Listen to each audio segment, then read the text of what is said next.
ദൈവത്തിൻ്റെ അതിപരിശുദ്ധമായ നാമം വാഴ്ത്തപ്പെടുമാറാകട്ടെ. 2025 ജൂൺ മാസം 5-ാം തീയതി യോഹന്നാൻ എഴുതിയ സുവിശേഷം എന്ന പുസ്തക പഠന പരമ്പരയുടെ 70-ാമത്തെ ക്ലാസ്സിലേക്കാണ് നാം പ്രവേശിച്ചിരിക്കുന്നത്. കഴിഞ്ഞ രാത്രിയിൽ നാം ചിന്തിച്ചത് യേശുക്രിസ്തുവിൻ്റെ ശവോസ്കാര സൂക്ഷയെക്കുറിച്ചാണ് നാം ചിന്തിച്ചത്. 19-ാം അധ്യായം അതിൻ്റെ 42-ാമത്തെ വാക്യം വായിച്ചാണ് നാം അത് പൂർത്തീകരിച്ചത്. ആ കല്ലറ സമീപമാകൊണ്ട് അവർ യഹൂദന്മാരെ ഒരുക്കനാൾ നിമിത്തം യേശുവിനെ അവിടെ വെച്ചു. അപ്പോൾ യേശുവിനെ എവിടെ വെക്കണമെന്നുള്ളത് ദൈവത്തിൻ്റെ ഹിതമായിരുന്നു. എന്നാൽ അക്കിൽദാമ എന്നുള്ള രക്തനിലം വിലയ്ക്ക് വാങ്ങി കുശവന്മാരെ കുഴിച്ചിടുന്ന, അല്ലെങ്കിൽ കുശവന്റെ നിലം വാങ്ങി പരദേശികളെ കുഴിച്ചിടുന്നത് യേശുവിനെ അടക്കണം എന്നുള്ള പ്ലാനായിരുന്നു യഹൂദന്മാർക്കുണ്ടായിരുന്നത്. എന്നാൽ കർത്താവ് അങ്ങനെ ഒരു സ്ഥലത്തല്ല അവനെ അടക്കം ചെയ്തത്. അതിന് മുമ്പായി തന്നെ ധനവാനായിരിക്കുന്ന അരമത്യ, യഹൂദയിൽ നിന്നുള്ള അരമത്യ എന്ന സ്ഥലത്തു നിന്നുള്ള ധനികനായ ഒരു മന്ത്രിയെ, ഒരു ഉപദേഷ്ടാവിനെ, യഹൂദന്മാരുടെ ഇടയിൽ വളരെയധികം വിലയും നിലയുമുള്ളൊരു വ്യക്തിയായിരുന്നു അരമത്യയിലെ ജോസഫ്. അവൻ ദൈവരാജ്യത്തെ കാത്തിരിക്കുന്നവനായിരുന്നു. അതുപോലെ ദൈവരാജ്യത്തെക്കുറിച്ച് കാത്തിരുന്നവനായിരുന്നു നിക്കോദോമസ് എന്ന ഒരു വ്യക്തി. ഈ രണ്ടു പേരാണ് യേശുക്രിസ്തുവിന്റെ ശവസ്കാര സൂക്ഷിക്ക് വേണ്ടി ദൈവം കണ്ടിരുന്നത്. അരമത്യയിലെ ജോസഫിന്റെ തോട്ടമായിരുന്നു ഈ ഗോൽഗോത്തയ്ക്ക് അടുത്തുള്ള സ്ഥലം, അവന്റെ തോട്ടമായിരുന്നു. അതുകൊണ്ടാണ് നമ്മൾ കഴിഞ്ഞ ദിവസം ചിന്തിച്ചിരുന്നത്, അവന്റെ തോട്ടത്തിൽ അവൻ പാറയിൽ വെട്ടിയുണ്ടാക്കിയ തൻ്റെ ഒരു സ്വന്തം കല്ലറയിലാണ് യേശുവിനെ അടക്കം ചെയ്തത്. അത് അടക്കം ചെയ്യുമ്പോൾ അത് വേഗത്തിൽ അത് അടയ്ക്കത്തക്കവണ്ണം ഉരുട്ടി കൊണ്ടുപോകുന്ന രീതിയിലുള്ള ഒരു കല്ല് ആണ് അതിൻ്റെ അടപ്പായിട്ട്, വാതിലായിട്ട് നേരത്തെ ഉണ്ടാക്കി വെച്ചിരുന്നത്. അപ്പോൾ ഇത് വേഗത്തിൽ ചെയ്തെടുക്കേണ്ട കാര്യമാണെന്ന് ദൈവത്തിൻ്റെ ആത്മാവ് മുന്നമേ തന്നെ ഇത് പണിത, അല്ലെങ്കിൽ ഇത് പണി കഴിപ്പിച്ച അരമത്യയിലെ ജോസഫിന് ദൈവം നിർദ്ദേശം കൊടുത്തിരുന്നു. അതുകൊണ്ടാണ് രണ്ടുപേർക്ക് ഉരുട്ടി മാറ്റാൻ പറ്റുന്ന ഒരു കല്ല് അവിടെ പണിത് വെച്ചിരുന്നു. അപ്പോൾ കല്ലറ ഉണ്ടാക്കി നമ്മൾ അതേക്കുറിച്ച് കൂടുതൽ ചിന്തിക്കുന്നത്, നമ്മളെപ്പോഴും അവിടെ വെച്ചിരുന്ന കല്ലിനെ കുറിച്ച് ചിന്തിക്കുകയുള്ളൂ. കല്ലുരുട്ടി മാറ്റി, അതൊരു പ്രസംഗ വിഷയമാണ്. പക്ഷേ ആ ഉരുട്ടി മാറ്റുന്ന ഒരു കല്ല് ആ രണ്ട് പുരുഷന്മാർക്ക്, അവർക്ക് രണ്ടുപേർക്ക് ഉരുട്ടത്തക്ക രീതിയിൽ എന്ന് പറഞ്ഞാൽ റൗണ്ടായിട്ടുള്ള ഒരു കല്ല് കൊണ്ടാണ് അവർ വാതിലുണ്ടാക്കിയത്. എന്നാൽ അവർക്ക് അവിടെ മറ്റാരുടെ സഹായം ലഭിക്കത്തില്ല. യേശു അവിടെ റോമന്റെ നിയമം അനുസരിച്ച് അവര് അത് ഇട്ടിട്ട് പോകാന്നുള്ളൂ. ഡെഡ് ബോഡി അവര് ക്രൂശിൽ ഇട്ടിട്ട് പോയുള്ളവർ പക്ഷിയോ മൃഗങ്ങളോ ഒക്കെ തിന്നഴുകി പോവുകയുള്ളൂ. അവർ പിന്നെ അവർ തിരിഞ്ഞു നോക്കത്തില്ല. എന്നാൽ യഹൂദന്റെ പ്രമാണം അനുസരിച്ചാണ് ഈ രീതിയിലുള്ള സംസ്കാരമുള്ളത്. പക്ഷെ അതിന് യഹൂദന്മാരാരും വരത്തില്ല. യേശുവിനെ കുറിച്ച് ശേഷം അവരെ വരത്തില്ല. എന്നാൽ അന്യാധീനപ്പെട്ടു പോകാൻ കർത്താവിനെ ദൈവം സംബന്ധിച്ച കഴിഞ്ഞ ചിന്തിച്ചിരുന്നു.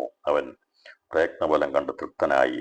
അതുപോലെ തന്നെ അവൻ മരണത്തിൽ സമ്പന്നന്മാരോട് കൂടിയായിരുന്നു. അപ്പോൾ സമ്പന്നന്മാരോട് കൂടി ആയിരിക്കുമെന്നുള്ള യെശയ്യാവ് 53-ാം അധ്യായത്തിന് 9-ാം വാക്യത്തിന്റെ നിവൃത്തീകരണം ആയതുകൊണ്ടാണ് ധനവാനായിരിക്കുന്നവനെ ദൈവം കണ്ടിരുന്നത്. കർത്താവ് നേരത്തെ പറഞ്ഞിരുന്നു, ധനവാൻ സ്വർഗ്ഗരാജ്യത്തിൽ പ്രവേശിക്കുന്നത് ഒട്ടകം സൂചിക്കുഴിയോടെ അതിനേക്കാൾ എളുപ്പമാണെന്ന് പറഞ്ഞു.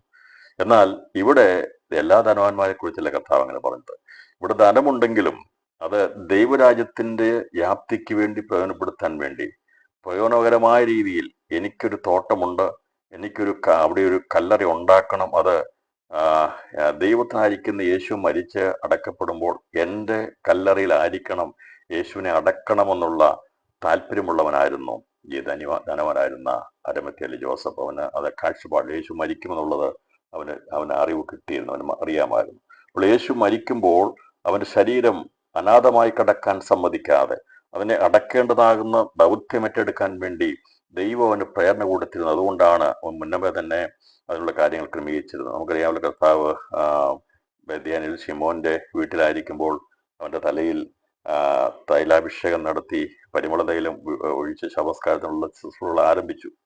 അപ്പോൾ അങ്ങനെ കർത്താവിന്റെ ശവസ്കാര ശുശ്രൂഷയ്ക്ക് വേണ്ടി കാര്യങ്ങളെ ചെയ്തു കൂടെ തന്നെ ഈ ധനവാനായിരിക്കുന്ന അരമത്യയിലെ ജോസഫിന് ദൈവം പ്രേരണ കൊടുത്ത് അവൻ അവിടെ കല്ലറയിൽ ഒരു പുതിയൊരു കല്ലറ വെട്ടി ഉണ്ടാക്കി അതിന് അടയ്ക്കത്തക്കവണ്ണം വേഗത്തിൽ അത് അടയ്ക്കത്തക്കവണ്ണമുള്ള ഉരുട്ടി മാറ്റാവുന്ന ഒരു റൗണ്ട് ആകൃതിയിലുള്ള ഒരു അടപ്പാണ് വാതിലാണ് അവൻ അവിടെ ഉണ്ടാക്കി വെച്ചിരുന്നത്.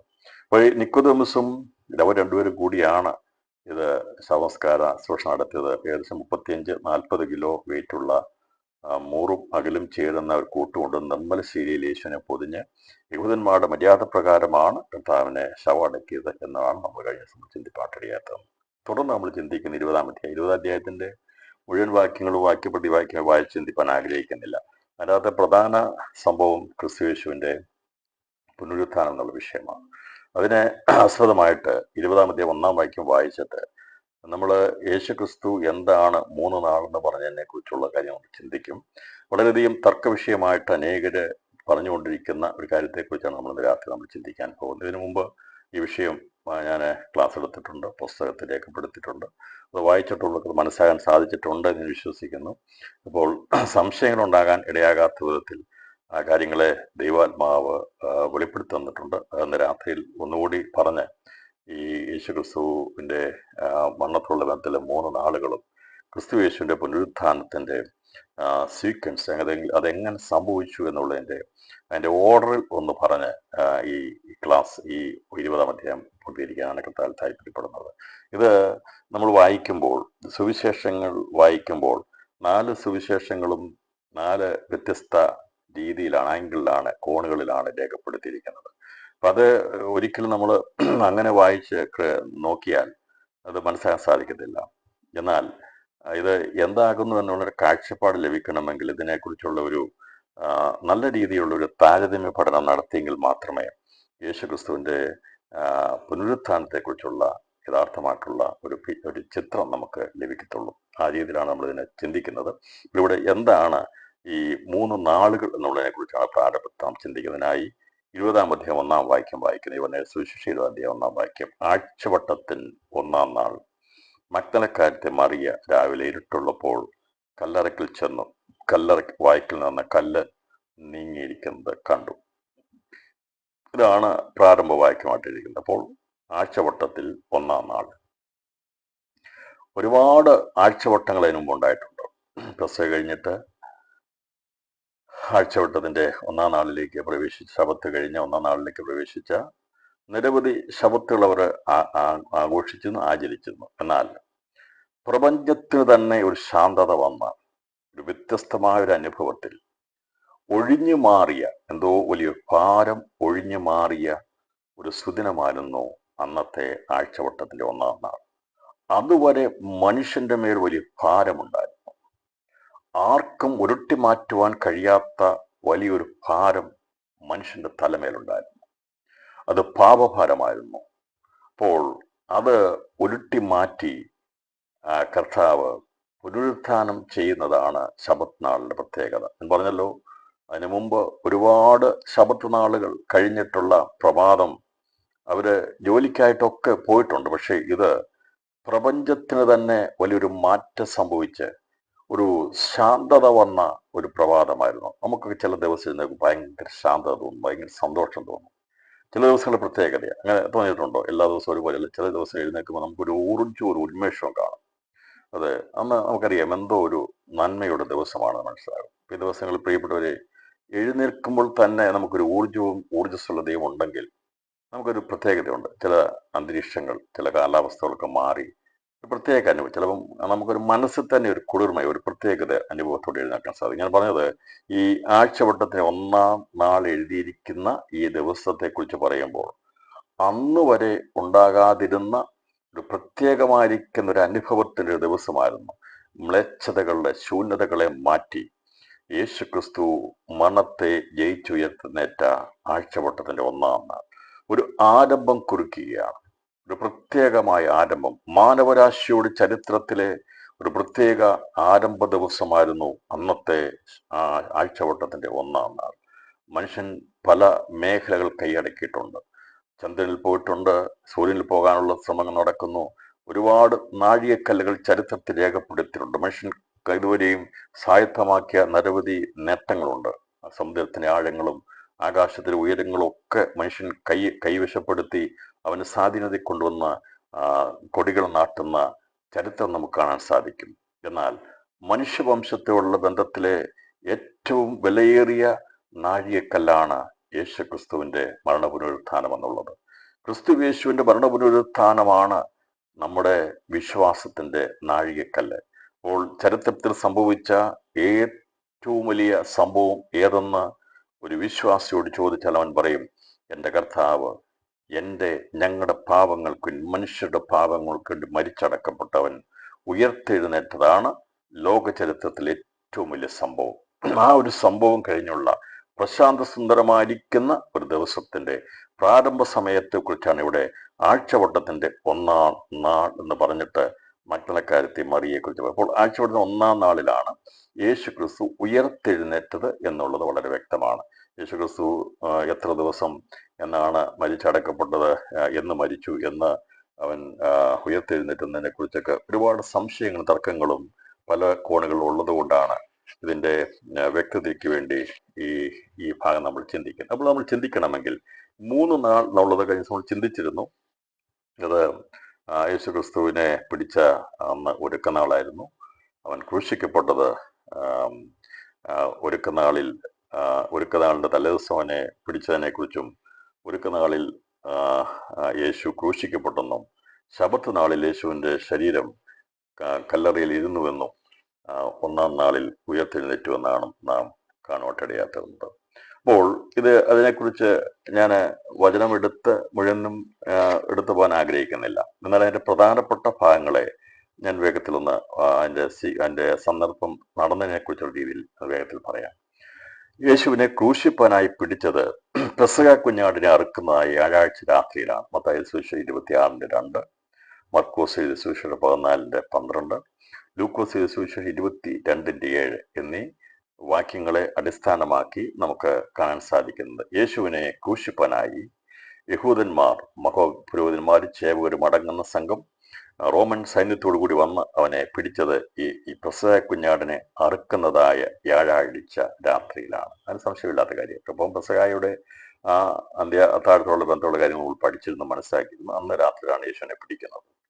വെള്ളിയാഴ്ച രാവിലെയാണ് അവനെ മരണശിക്ഷയ്ക്ക് വിധിക്കുന്നത്. മത്തായി സുവിശേഷം 27-ാം 1-ാം വാക്യം. അതിന് മുമ്പ് നമ്മൾ ചിന്തിച്ചതുകൊണ്ട് ഞാൻ അതിലേക്ക് പോകുന്നതിൻ്റെ ആ സന്ദർഭത്തിന്റെ പശ്ചാത്തല വിവരണം മാത്രമാണ് നമ്മൾ എടുത്ത് ചിന്തിക്കുന്നത്.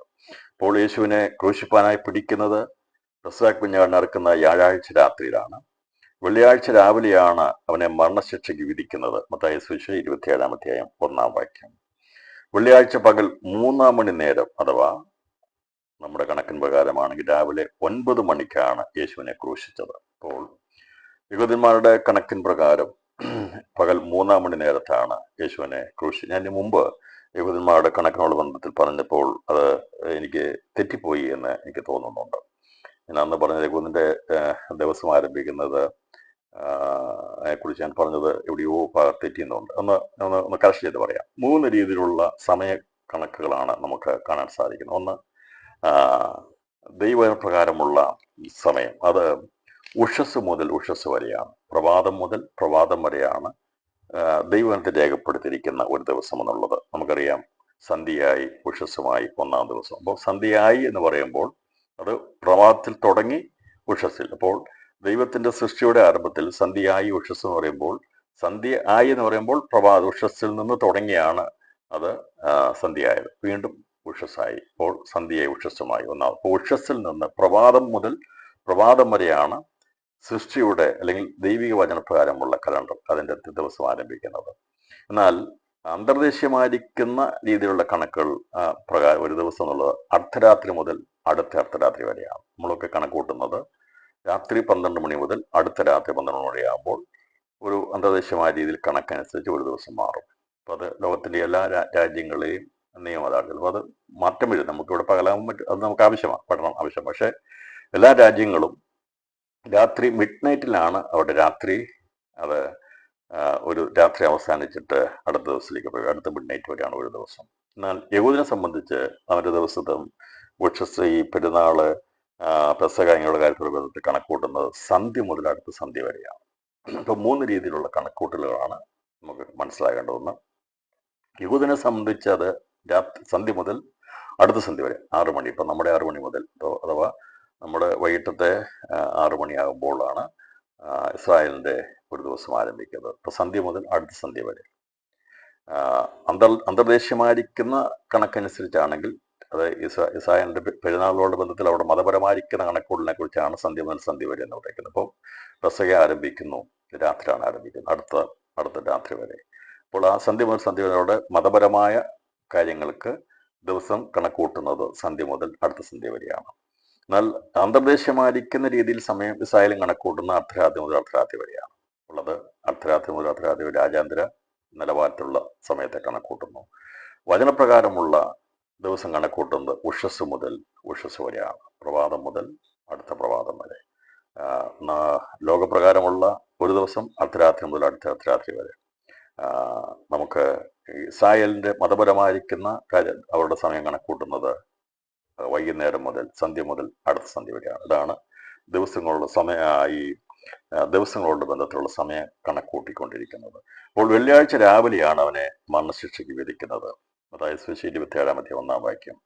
വെള്ളിയാഴ്ച പകൽ 3 മണി നേരം, യേഹൂദിന്റെ കണക്കും പ്രകാരം പകൽ 3 മണി നേരം, അഥവാ രാവിലെ നമ്മുടെ 9 മണിക്കാണ് യേശുവിനെ ക്രൂശിച്ചത്. യേശുവിനെ ക്രൂശിക്കുന്നത് 9 മണിക്കാണ്, നമ്മുടെ 9 AM. അത് മർക്കോസിന്റെ സുവിശേഷം 15-25 വാക്യം. മർക്കോസിന്റെ 15-25. വെള്ളിയാഴ്ച പകൽ 6 മണി നേരം, അഥവാ ഉച്ചയ്ക്ക് 12 മണി മുതൽ അന്ന് പകൽ 9 മണി നേരം, അഥവാ ഉച്ച കഴിഞ്ഞ് 3 മണി വരെയാണ് ദേശത്ത് ഇരുട്ടുണ്ടായത്. മത്തായി സുവിശേഷം 27-45 വാക്യത്തിൽ ഈ 3 മണിക്കൂറാണ് ഇരുളുണ്ടായത്.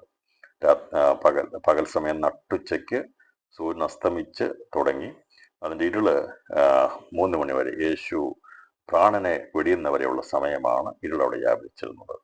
യേശു പ്രാണനെ വിട്ടത് വെള്ളിയാഴ്ച പകൽ 9 മണി നേരം, അഥവാ ഉച്ച കഴിഞ്ഞ് 3 മണിക്കാണ്. മർക്കോസ് സുവിശേഷം 15-34, മത്തായി സുവിശേഷം 27-46 ഈ വാക്യങ്ങൾ രേഖപ്പെടുത്തി. അപ്പോൾ യേശു ക്രിസ്തുവിനെ പിടിച്ചത് മുതൽ അവൻ മരിച്ചത് വരെയുള്ള കാര്യങ്ങളെ നമുക്കൊരു പഠനം, വ്യക്തത നമുക്ക് ഈ ദൈവത്തിൽ നമുക്ക് ലഭിക്കുന്നുണ്ട്. നമ്മൾ എന്തെങ്കിലും കാര്യങ്ങളെ എടുത്ത് പഠിക്കുന്നെങ്കിൽ അത് വ്യക്തമായി പഠിക്കണം. വചനത്തിന്റെ അടിസ്ഥാനത്തിൽ അതിനെ തെളിവ് നിരത്തി പഠിച്ചെങ്കിലേ അതിനെ നമുക്ക് ആധികാരികതയുള്ളൂ. അപ്പം അത് പഠിക്കണമെങ്കിൽ അത് സുവിശേഷങ്ങളെ നന്നായി നാം മനസ്സിലാക്കി താരതമ്യം ചെയ്ത് പഠിച്ചെങ്കിലേ ഓരോ കാര്യങ്ങളെ ഗ്രഹിക്കാൻ പറ്റുള്ളൂ. അപ്പോൾ യേശു ക്രിസ്തുവിനെ പിടിച്ചത് മുതൽ അവൻ മരിച്ചത് വരെയുള്ള ഒരു ക്രമമായിട്ടുള്ള കാര്യങ്ങളെക്കുറിച്ചുള്ള കാര്യങ്ങൾ ഈ പറയുന്ന സുവിശേഷങ്ങളിലൂടെ നാം മനസ്സിലാക്കിയെടുക്കാൻ സാധിച്ചു. വെള്ളിയാഴ്ച പകൽ 3 മണി, അഥവാ രാവിലെ 9 മുതൽ ഉച്ച കഴിഞ്ഞ് 3 മണി വരെ ഏകദേശം 6 മണിക്കൂറാണ് യേശു അതിവേദനയോടെ 3 ആണികൾ ക്രൂശുമേൽ കിടന്നു. എത്ര മണിക്കൂർ ക്രൂശുമേൽ യേശു കിടന്നു ചോദിച്ചാൽ അവൻ ക്രൂശിക്കപ്പെട്ടത് രാവിലെ 3 മണി നേരത്താണ്, അഥവാ 3 മണി നേരത്താണ്, 9 മണി നേരത്താണ് അവന്റെ പ്രാണൻ വിടുന്നത്. അപ്പോൾ 6 മണിക്കൂർ സമയം യേശു 3 ആണികളിൽ പിടഞ്ഞ വേദനയോടെയായിരുന്നു. മനുഷ്യൻ സൃഷ്ടിച്ചത് 6-ാം ദിവസമാണ്. അപ്പോൾ മനുഷ്യന് വേണ്ടിയുള്ള ക്രൂശീകരണവും 6-ാം ദിവസമാണ് നടക്കുന്നത്. സൃഷ്ടി 6-ാം ദിവസത്തിലാണെങ്കിൽ മനുഷ്യനെ രക്ഷിപ്പാൻ വേണ്ടി യേശു കൈകാലുകളെ ക്രൂശിതനായി ക്രൂശിൽ കിടന്നതും 6-ാം ദിവസമാണ്. ആഴ്ചപ്പെടുന്നത് 6-ാം ദിവസമാണ്. 6 മണിക്കൂർ, 6-ാം ദിവസം 6 മണിക്കൂർ യേശു ക്രൂശിൽ കിടന്നു. മനുഷ്യനെ സൃഷ്ടിച്ചത് 6-ാം ദിവസമാണ്. അപ്പോൾ മനുഷ്യനെ രക്ഷിക്കാൻ വേണ്ടി യേശു 6-ാം ദിവസം 6 മണിക്കൂർ ക്രൂശിൽ അവൻ ജീവനോടെ കിടക്കാൻ കഴിയാത്ത പിന്നെ എടുക്കുന്നത് അത് കുറച്ച് സമയോടെ കഴിഞ്ഞിട്ടാണ്. അപ്പോൾ യേശു 6 മണിക്കൂർ മനുഷ്യവംശത്തിന് വേണ്ടി 3 ആണികളിൽ ക്രൂശിന്മേൽ പിടഞ്ഞ വേദന അനുഭവിച്ച് അവന്റെ അവസാനത്തുള്ളിൽ രക്തം വരെ ഒറ്റപ്പെടുവാൻ വേണ്ടി കടന്നു. തിരുവെഴുത്തുകളിൽ തന്നെ കുറിച്ച് എഴുതിയിരിക്കുന്ന ഒക്കെ തികച്ചതിന് ശേഷം തികഞ്ഞ സുബോധത്തോടെയാണ് യേശു നിവൃത്തിയായി എന്ന് പറഞ്ഞ് തൻ്റെ ആത്മാവിനെ പിതാവിന്റെ കയ്യിൽ ഫലമേൽപ്പിച്ചത്. ഒരു നിമിഷം പോലും അവന്റെ ബോധം നഷ്ടപ്പെട്ടു പോയിരുന്നില്ല. തികഞ്ഞ സുബോധത്തോടെ പരിശുദ്ധാത്മാവ്, അഥവാ ദൈവത്തിന്റെ വചനം സുബോധത്തിന്റെ ആണ്. ദൈവവചനമാണ് അവന്റെ ശരീരം. ദൈവമായിരിക്കുന്ന ക്രിസ്തു അവന് മങ്ങലേറ്റില്ല, അവന്റെ ഓർമ്മ പോയില്ല, അവന് ബോധം നഷ്ടപ്പെട്ടു പോയില്ല. അവന് സഹിച്ചു നിൽപ്പാൻ അവസാനം വരെയും തികഞ്ഞ സുബോധത്തോടെയാണ്, ഒരു വ്യത്യാസം കൂടാതെ ഓരോ വാക്കുകളും 7 മൊഴികളും അതിന്റെ സമയത്ത് കൃത്യതയോടെ പറഞ്ഞ് യേശു തൻ്റെ പ്രാണനെ വിട്ടത് തികഞ്ഞ സുബോധത്തോടെയാണ്. അതിന് അവൻ്റെ ഇടയ്ക്കൊരു ബോധം മറയുകയോ ക്ഷീണിതനായി തീർന്നു, പക്ഷേ ബോധമൊന്നും മറഞ്ഞു പോയില്ല യേശുവിന്. അവൻ ഇരുന്നും എഴുന്നേറ്റും ആണ് ക്രൂശ് വഹിച്ചത്. ക്ഷീണിതനായിരുന്നു, എന്നാൽ അവന്റെ ബോധം മറിഞ്ഞു പോയിരുന്നില്ല. ക്രൂശിൽ അവൻ ക്രൂശിക്കപ്പെട്ടവന്റെ അവസാന തുള്ളി ജീവൻ നഷ്ടപ്പെടുന്നവരെയും തികഞ്ഞ ബോധത്തോടെയാണ് യേശു പ്രാണനെ വിട്ടത്. അപ്പോൾ യേശു ക്രൂശിൽ മരിച്ചു എന്നുള്ളത് വചനത്തിന്റെ അടിസ്ഥാനത്തിൽ നാം കണ്ടെത്തിയ കാര്യമാണ്, മാറ്റമില്ലാത്ത. അപ്പോൾ യേശു ക്രിസ്തുവിനെ 3 നാളുകളോടുള്ള ബന്ധത്തിൽ നാം കാണാൻ സാധിക്കുന്ന യേശു ക്രിസ്തു ഒരുക്ക നാളിൽ പെസഹ നാളിൽ യേശുവിനെ പിടിക്കുന്നു. ഒരുക്ക നാളിൽ യേശുവിനെ അവര് ക്രൂശിക്കുന്നു. ശബത്ത് നാളിൽ യേശു ക്രിസ്തു കല്ലറയ്ക്കുള്ളിൽ ഇരിക്കുന്നു. ശബത്ത് കഴിഞ്ഞിട്ട് ആഴ്ചയുടെ 1-ാം നാളിൽ യേശു പുനരുത്ഥാനം പ്രാപിക്കുന്നതാണ്. 3 നാളുകളുള്ള ബന്ധത്തിൽ പറയുന്നത്.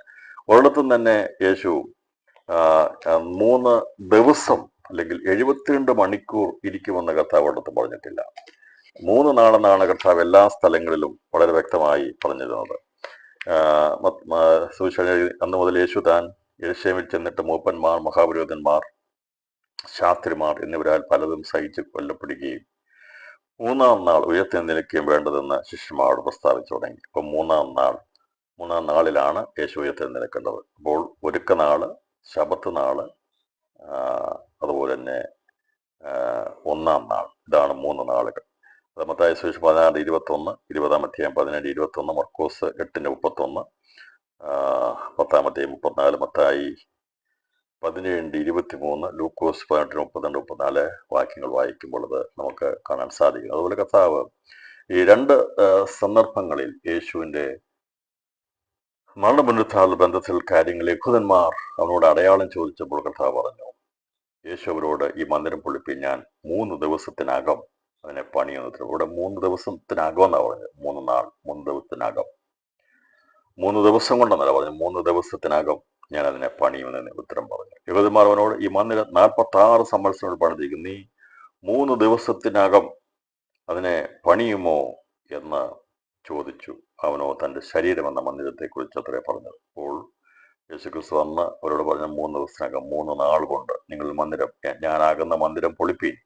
പിതാവിന്റെ മന്ദിരമാകുന്ന ക്രിസ്തു യേശു പറഞ്ഞു, ഈ മന്ദിരം പൊളിപ്പീൻ, 3 ദിവസത്തിനകം ഞാൻ അതിനെ പണിയും. അവർ വിചാരിച്ചു 46 സംവത്സരം കൊണ്ട് പണിത് ഹെരോദാവ് മോടി പിടിപ്പിച്ചിരിക്കുന്ന യെരൂശലേം ദേവാലയം പൊളിച്ചാൽ യേശു പണിയാമെന്നാണ്. അങ്ങനെ അവിടെ നിൽക്കുന്ന ഒരു ഭൗതിക മന്ദിരം പൊളിച്ചിട്ട് അവിടെ പണിയേണ്ട ആവശ്യമുണ്ട്.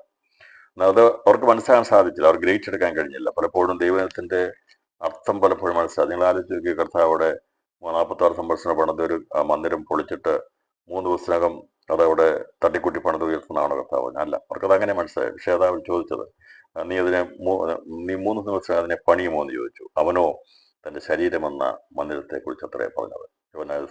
എഴുതിയ സുവിശേഷം 2-ാം അധ്യായം 19-21 വാക്യങ്ങളാണ്. കർത്താവ് ശുശ്രൂഷ ആരംഭത്തിൽ തന്നെ ക്രിസ്തു മരിച്ചടക്കപ്പെടുമെന്നുള്ളതിനെ കുറിച്ചുള്ള വളരെ വ്യക്തത പറഞ്ഞത് 3 നാൾ അല്ലെങ്കിൽ 3 ദിവസത്തിനകമാണെന്നുള്ളത് ദൈവത്തിൽ രേഖപ്പെടുത്തിയിരിക്കുന്നത്. പിന്നെ കർത്താവ് മറ്റൊരു കാര്യം അവരോട് പറഞ്ഞ സമയത്തും കർത്താവ് അവരോട് സംസാരിച്ചത് യോനയോടുള്ള ബന്ധത്തിൽ കർത്താവരോട് സംസാരിക്കാനിടയാത്തത്. യോനയെ കുറിച്ച് പറഞ്ഞിരിക്കുന്നത് 3 രാവും 3 പകലും കടലാനയുടെ വയറ്റിൽ ഇരിക്കേണ്ടത് വന്നുവെങ്കിൽ മനുഷ്യപുത്രനായ യേശുവും അതുപോലെ 3 രാവും 3 പകലും ഭൂമിക്കുള്ളിൽ ഇരിക്കുമെന്ന് കർത്താവ് പറഞ്ഞു. അപ്പോൾ 3 നാളുകൾ മനസ്സിലാക്കുവാൻ വചനം നമുക്ക് തെളിയിച്ചു. എന്നാൽ ഈ യോനയോടുള്ള ബന്ധത്തിൽ പറഞ്ഞിരിക്കുന്ന ഈ 3 രാവും 3 പകലും എങ്ങനെയാന്നുള്ളത് തെളിയിക്കപ്പെടേണ്ടിയിരിക്കുന്നു. അപ്പോൾ 3 നാളെന്നുള്ളതിന് സംശയമില്ല എന്നുള്ളത് ഇന്ന് രാത്രിയിൽ ഞാൻ പഠനത്തിൽ അത് മനസ്സിലാക്കി ഞാൻ വിശ്വസിക്കുന്നു. ആർക്കെങ്കിലും അതേക്കുറിച്ച് സംശയമുണ്ടെങ്കിൽ വീണ്ടും ചോദിക്കാവുന്നതാണ്. അപ്പോൾ 3 നാളുകൾ എന്നുള്ളത് ഒന്നുകൂടെ ഞാൻ പറയാം. ഒരുക്ക നാളിലാണ് യേശു ക്രൂശിക്കപ്പെടുന്നത്. അവന്റെ ശരീരം ശബത്ത് നാളിൽ അത് കല്ലറയ്ക്കുള്ളിൽ വെച്ചു. അതിനുശേഷമായി 1-ാം നാളിൽ യേശു പുനരുത്ഥാനം പ്രാപിച്ചു. അതാണ് 3 നാളുകൾ. അപ്പോൾ ഒരുക്ക നാള്, ശബത്ത് നാള്, അതുപോലെ തന്നെ ഉയർപ്പ് നാൾ അഥവാ 1-ാം നാൾ, 3 നാളുകൾ. എന്നാൽ യോനയോടുള്ള ബന്ധത്തിൽ പറഞ്ഞിട്ടുള്ള 3 രാവും 3 പകലും എന്നുള്ളത് നമുക്ക് അല്പം കൂടി അതിന്റെ വിശദീകരണം ആവശ്യമാണ്. കർത്താവ് ഉപമ പറഞ്ഞിട്ടുണ്ടെങ്കിൽ അത് തെളിയിക്കാനുള്ളതായ വചനം കൂടി ദൈവത്തിൽ രേഖപ്പെടുത്തിയിട്ടുണ്ട്. കർത്താവ് പറഞ്ഞതൊന്നും വൃതാവായി പറഞ്ഞതോ തെളിയിക്കപ്പെടാൻ സാധിക്കാത്ത കാര്യങ്ങളല്ല.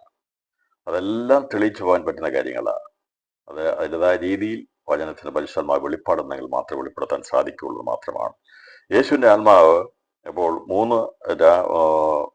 യേശുവിൻ്റെ ആത്മാവ് തന്റെ ശരീരത്തിൽ നിന്ന് വേർപെട്ടത് മുതൽ വീണ്ടും ജീവിച്ച് എഴുന്നേറ്റവരെ ഏകദേശം 39 മണിക്കൂറിന്റെ ദൈർഘ്യമാണ് ഉണ്ടായിരുന്നത്. യോനായുള്ള ബന്ധത്തിൽ കർത്താവ് പറഞ്ഞത് അവന്റെ ശരീരം 3 രാവ് 3 ഭാഗം കർണാടകമായിട്ട് ഇരിക്കേണ്ടതുപോലെ മനുഷ്യപുത്രൻ യേശു മാനപേക്ഷയുടെ നിയോഗത്തിനായി 3 രാവും 3 പകലും ഇരിക്കും എന്ന് പറയുന്നത്.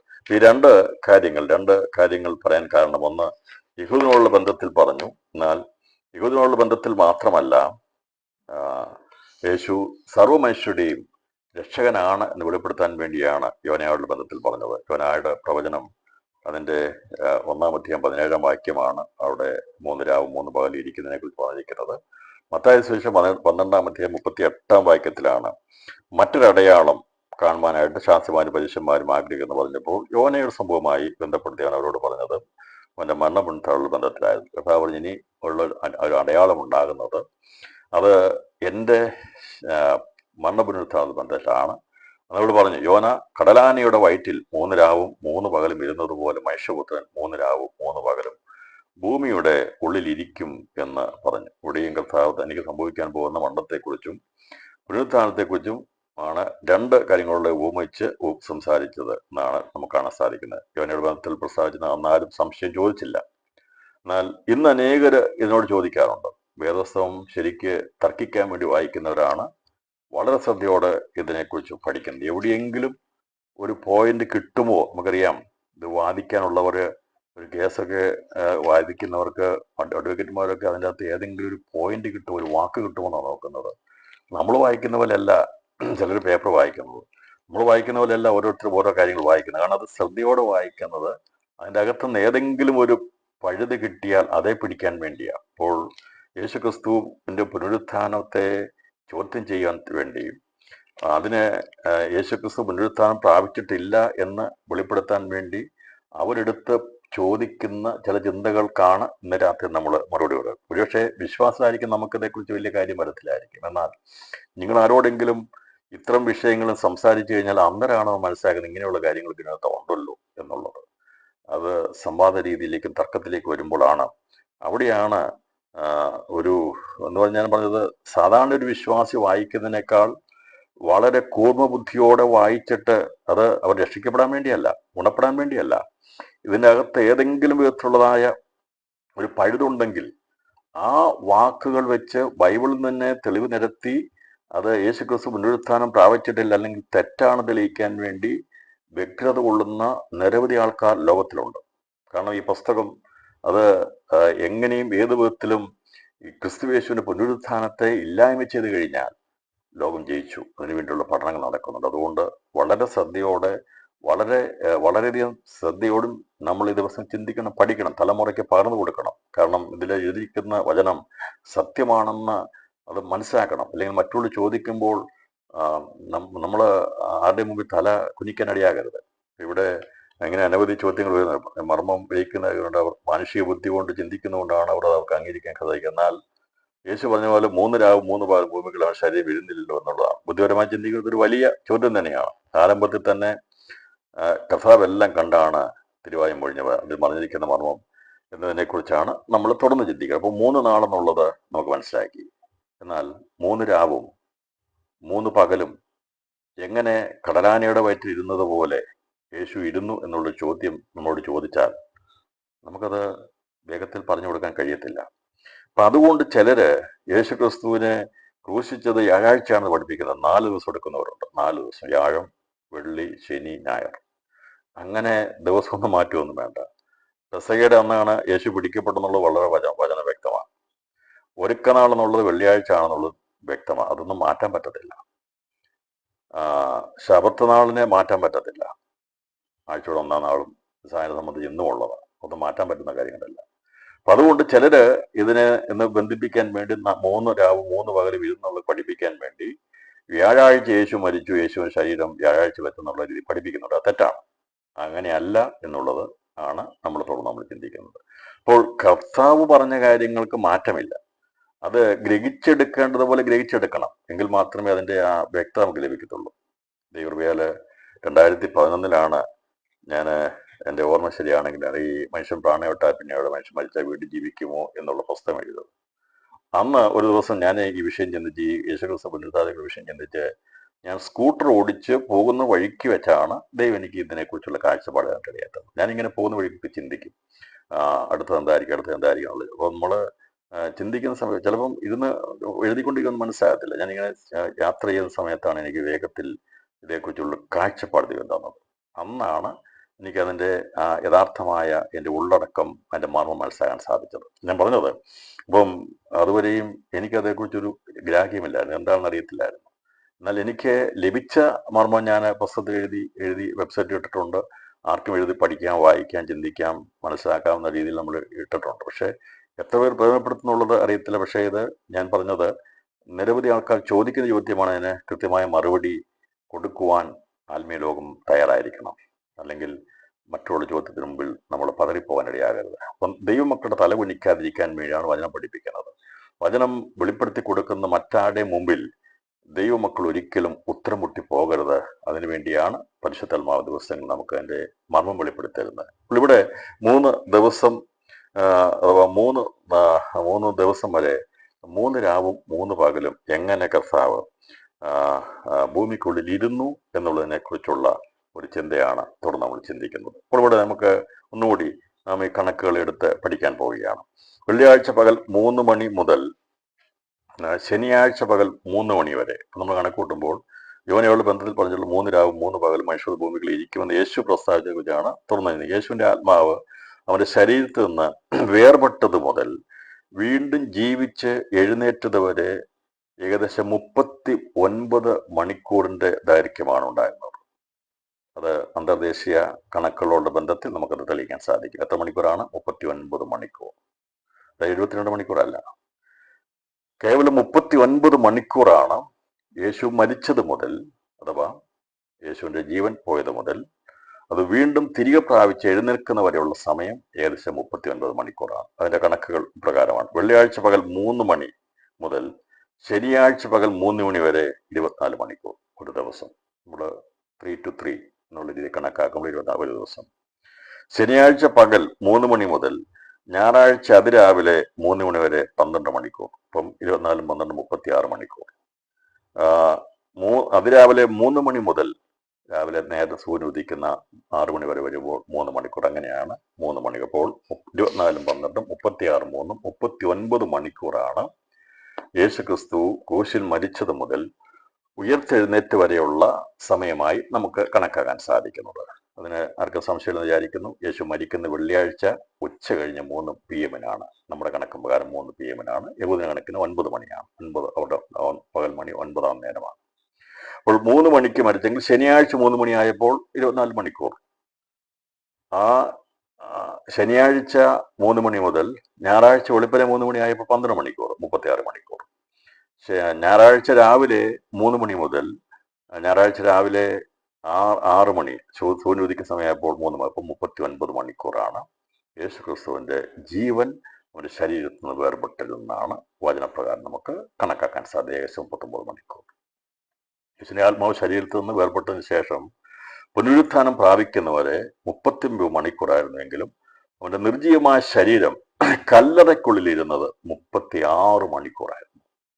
അപ്പോൾ ക്രൂശിൽ അവൻ 3-ാം മണി നേരത്ത് മരിച്ചുവെങ്കിലും അവന്റെ ശരീരം എടുത്ത് ഒരുക്കി ഈ കല്ലറയ്ക്കുള്ളിൽ വെക്കാൻ സമയമുണ്ടായിരുന്നു. മരിച്ചു. മറ്റുള്ള അവനോട് കൂടെ ക്രൂശിക്കപ്പെട്ടവരുടെ കാലുകൾ ഒടിച്ചു, അവർ മരിച്ചു. അതിനുശേഷമായിട്ട് യേശുവിന്റെ ശരീരം അരിമത്യയിലെ ജോസഫും നിക്കോദോമസും കൂടി ക്രൂശിൽ നിറക്കി അതിനെ ശവസ്കാര രീതിയിലുള്ള കാര്യങ്ങൾ ക്രമീകരിച്ച് ഇത് ശവസ്കാരത്തിനായിട്ടുള്ള ഒരുക്കിയിരിക്കുന്ന കല്ലറയിൽ കൊണ്ട് വെക്കാൻ വേണ്ടി ഏകദേശം 3 മണിക്കൂർ സമയമെടുത്തു. എന്ന് പറഞ്ഞാൽ മരിച്ച ശേഷമായി 3 മണിക്കൂർ സമയമെടുത്തു. അതുകൊണ്ടാണ് അടുത്ത് തന്നെ തോട്ടമുണ്ടായത്. ദൂരെ കൊണ്ടുപോകേണ്ട ആവശ്യമില്ല. യേശു എവിടെയാണോ മരിച്ചത്, ആ മരിച്ചെടുത്ത് തന്നെ അവനെ അടക്കാനുള്ള സൗകര്യമുണ്ടായതിനെ കുറിച്ച് നാം നേരത്തെ ചിന്തിച്ചിരുന്നു. ഇതെല്ലാം വചനപരമായി വളരെ വ്യക്തമായി രേഖപ്പെടുത്തിയിട്ടുണ്ട്. അപ്പൊ നമുക്കൊക്കെ ചിന്തയാണ്, നമുക്ക് ഒരു മനുഷ്യൻ മരിച്ചു കഴിഞ്ഞാൽ ബോഡിയായിട്ട് പോകാൻ വേണ്ടി മണിക്കൂറുകൾ സഞ്ചരിക്കണം. അത്ര അടുത്തൊന്നും അങ്ങനെയുള്ള സൗകര്യങ്ങൾ കുറവാണ് മനുഷ്യനാവും. എന്നാൽ യേശു മരിക്കുന്ന ആ സ്ഥലത്ത് തന്നെ അവനെ അടക്കാനുള്ള കല്ലറ കൂടി പണിയപ്പെട്ടിരുന്നു. അപ്പോൾ യേശുവിനെ ക്രൂശിൽ നിറക്കി ഈ ശരീരം അത് യഹൂദന്റെ മര്യാദ പ്രകാരം അത് ശവസ്കാരത്തിന് വേണ്ടി ഒരുക്കി ഇവർ രണ്ടുപേരും കൂടി എടുത്തു കൊണ്ടുപോയി അവർ അരിമത്ഥ്യയിലെ ജോസഫ് താൻ പൊതുവായി വെട്ടിച്ചിരുന്ന കല്ലറയിൽ വെച്ച് ആ കല്ലുരുട്ടി വെക്കുന്നതിനുള്ള സമയം ഏകദേശം 3 മണിക്കൂറായിരുന്നു. അതുകൊണ്ടാണ് 36 മണിക്കൂറാണ് യേശുവിന്റെ തിരുശരീരം അരിമത്ഥ്യയിലെ ജോസഫിന്റെ കല്ലറയ്ക്കുള്ളിൽ ഇരുന്നത്. അതേക്കുറിച്ചുള്ള കണക്കൂടി നമുക്കൊന്ന് മനസ്സിലാക്കാം.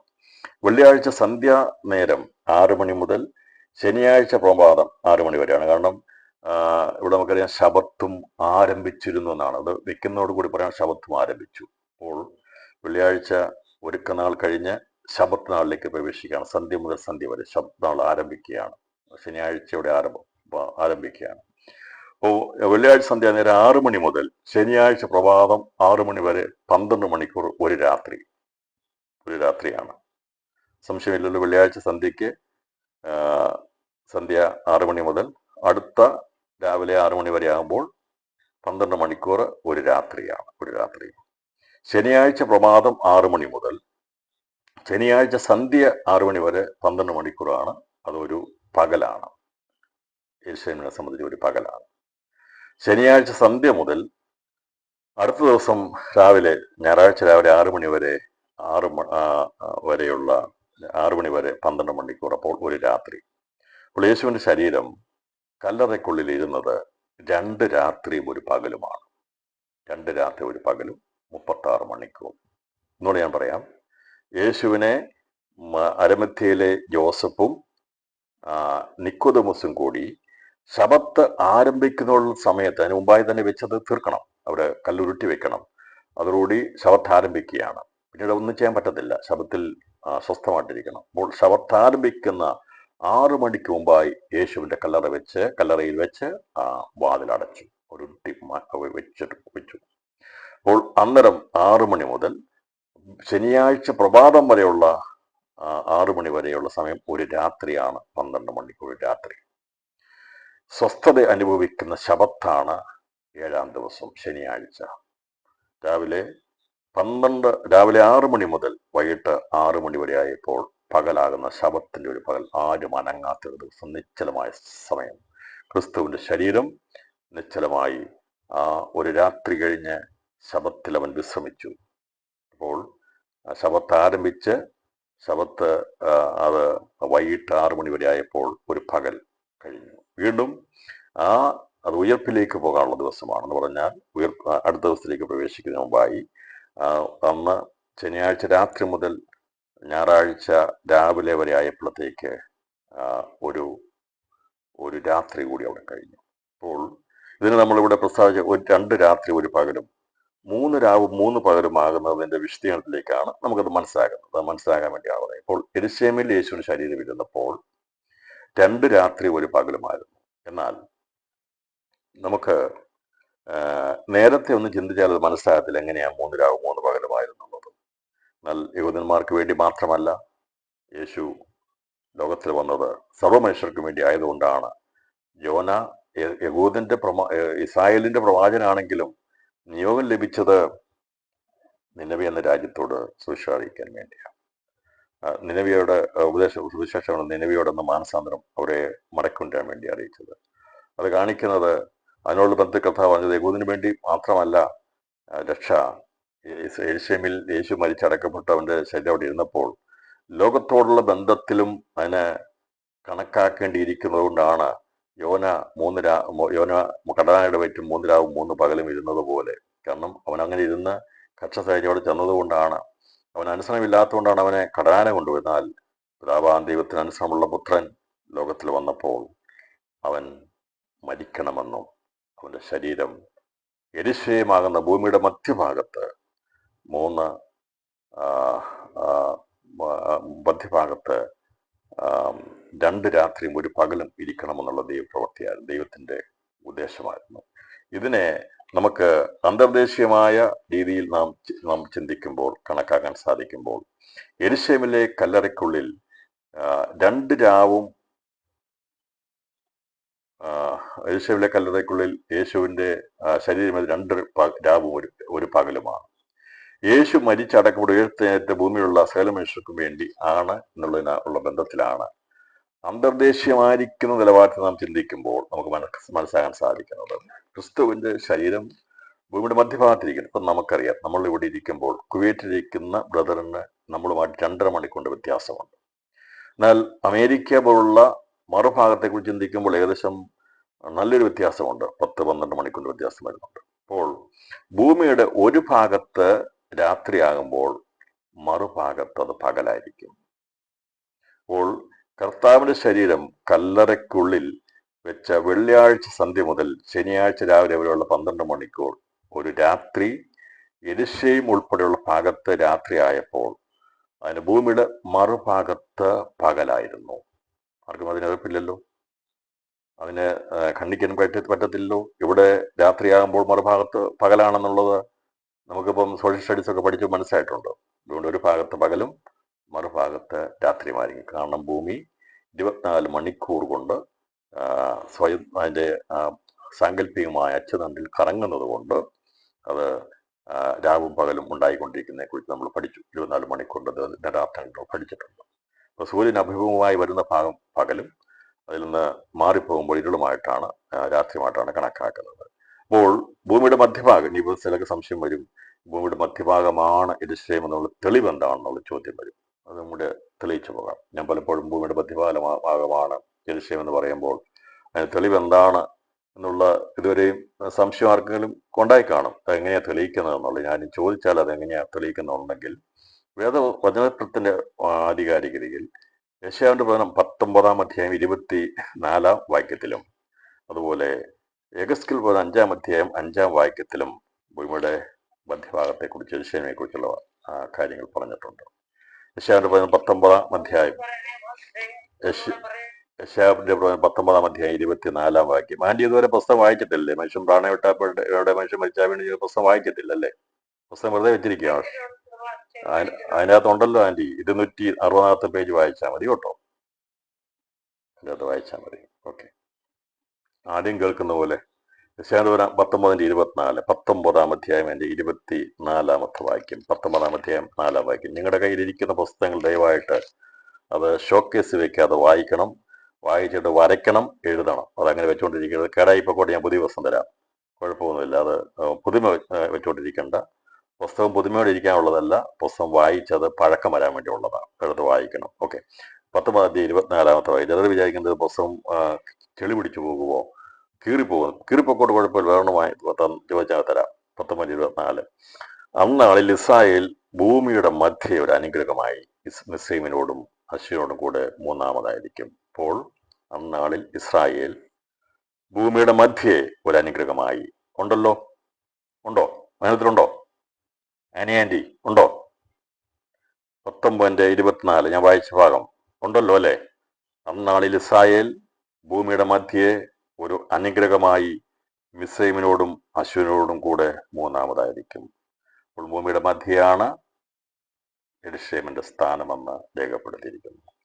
യെഹെസ്കേൽ പ്രവചനം 5-ാം അധ്യായം 5-ാം വാക്യം. ഞാൻ പറയുന്നത്, ഈ പുസ്തകങ്ങൾ, നിങ്ങളുടെ ഇരിക്കുന്ന പുസ്തകങ്ങൾ, അത് വെറുതെ ഇരിക്കരുത്. ഞാൻ ഗിഫ്റ്റായിട്ട് തന്നാണെന്ന് വിചാരിച്ചത് വെറുതെ ഇരിക്കരുത്. അത് വായിക്കണം, അത് എഴുതണം, അത് ചെളി പിടിക്കണം, നന്നായി വായിക്കണം. മനസ്സിലാകും, നിങ്ങൾ വായിച്ചാൽ മതി, മനസ്സിലാകും. അത് ആദ്യമൊക്കെ തോന്നും മനസ്സിലാകത്തില്ല, കട്ടിയാണെന്നൊക്കെ. അതൊരു മുൻവിധിയാണ്. വായിച്ച ഉടനെ മനസ്സിലാകും. ആർക്കും അത് ബുദ്ധിമുട്ടുള്ള കാര്യമല്ല.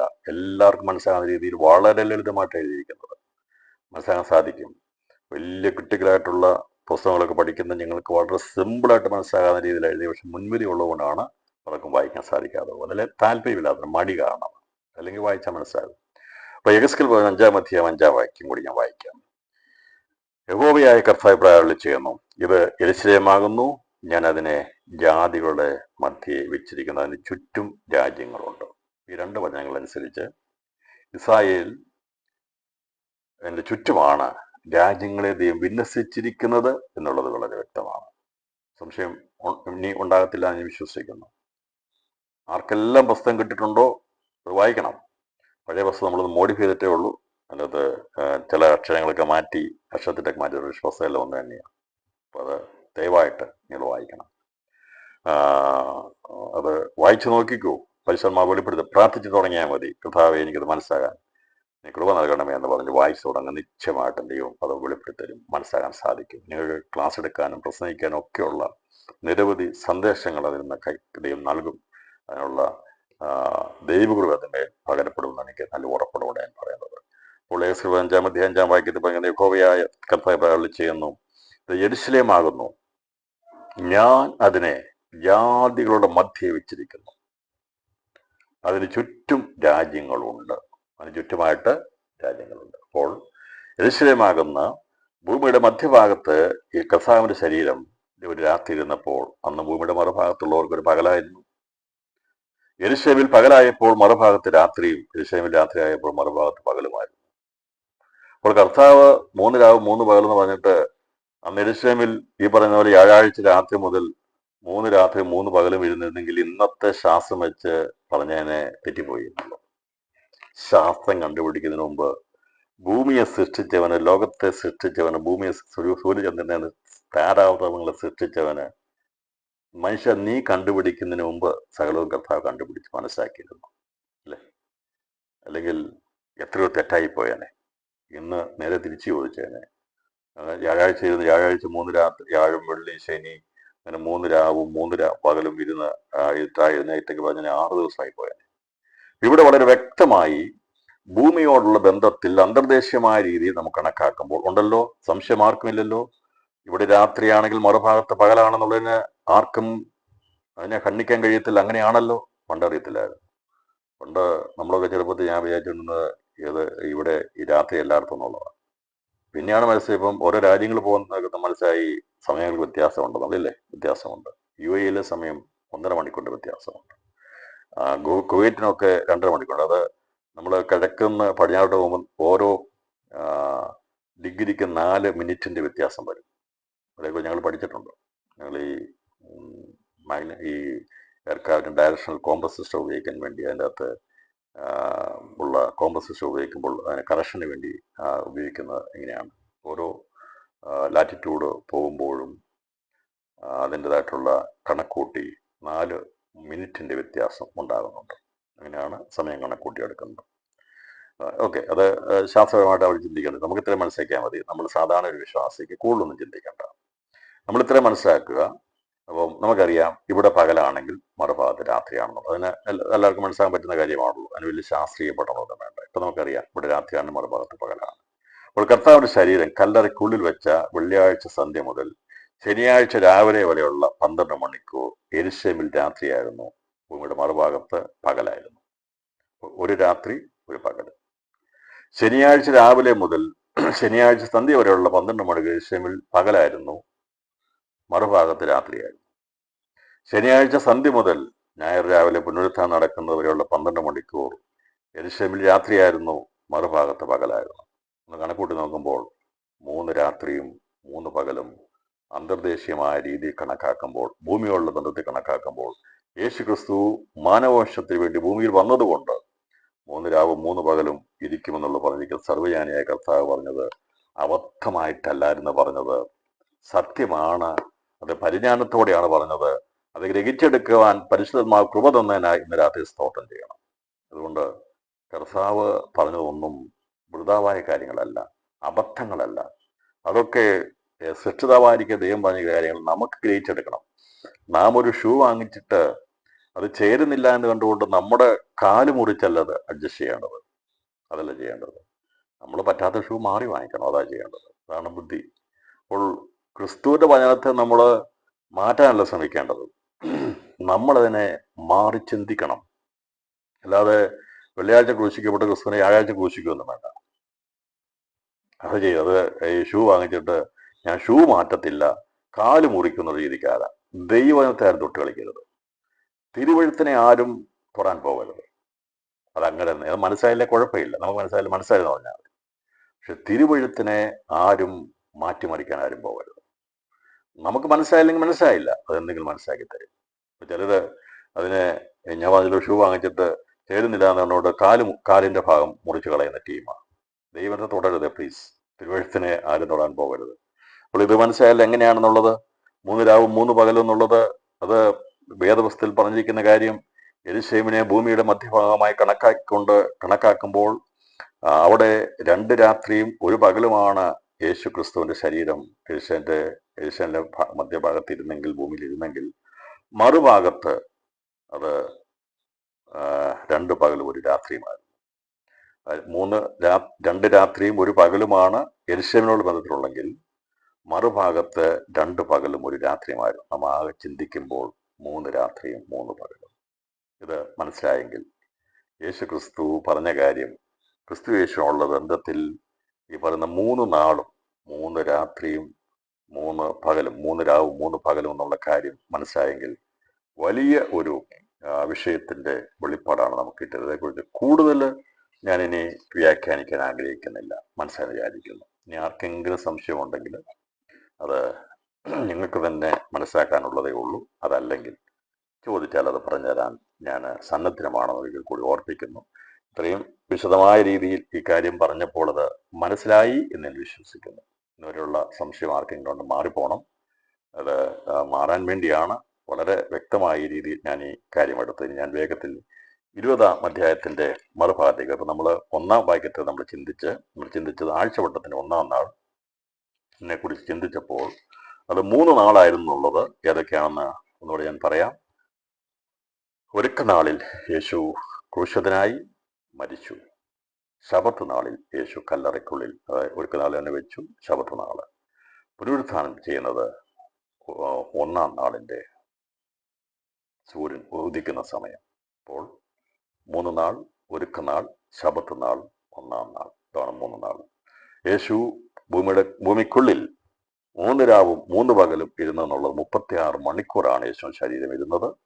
അത് യെരൂശലേമിൽ എന്ന ഭൂമിയുടെ മധ്യഭാഗത്ത് രാത്രിയായപ്പോൾ മറുഭാഗത്ത് പകലായിരുന്നുള്ളതും,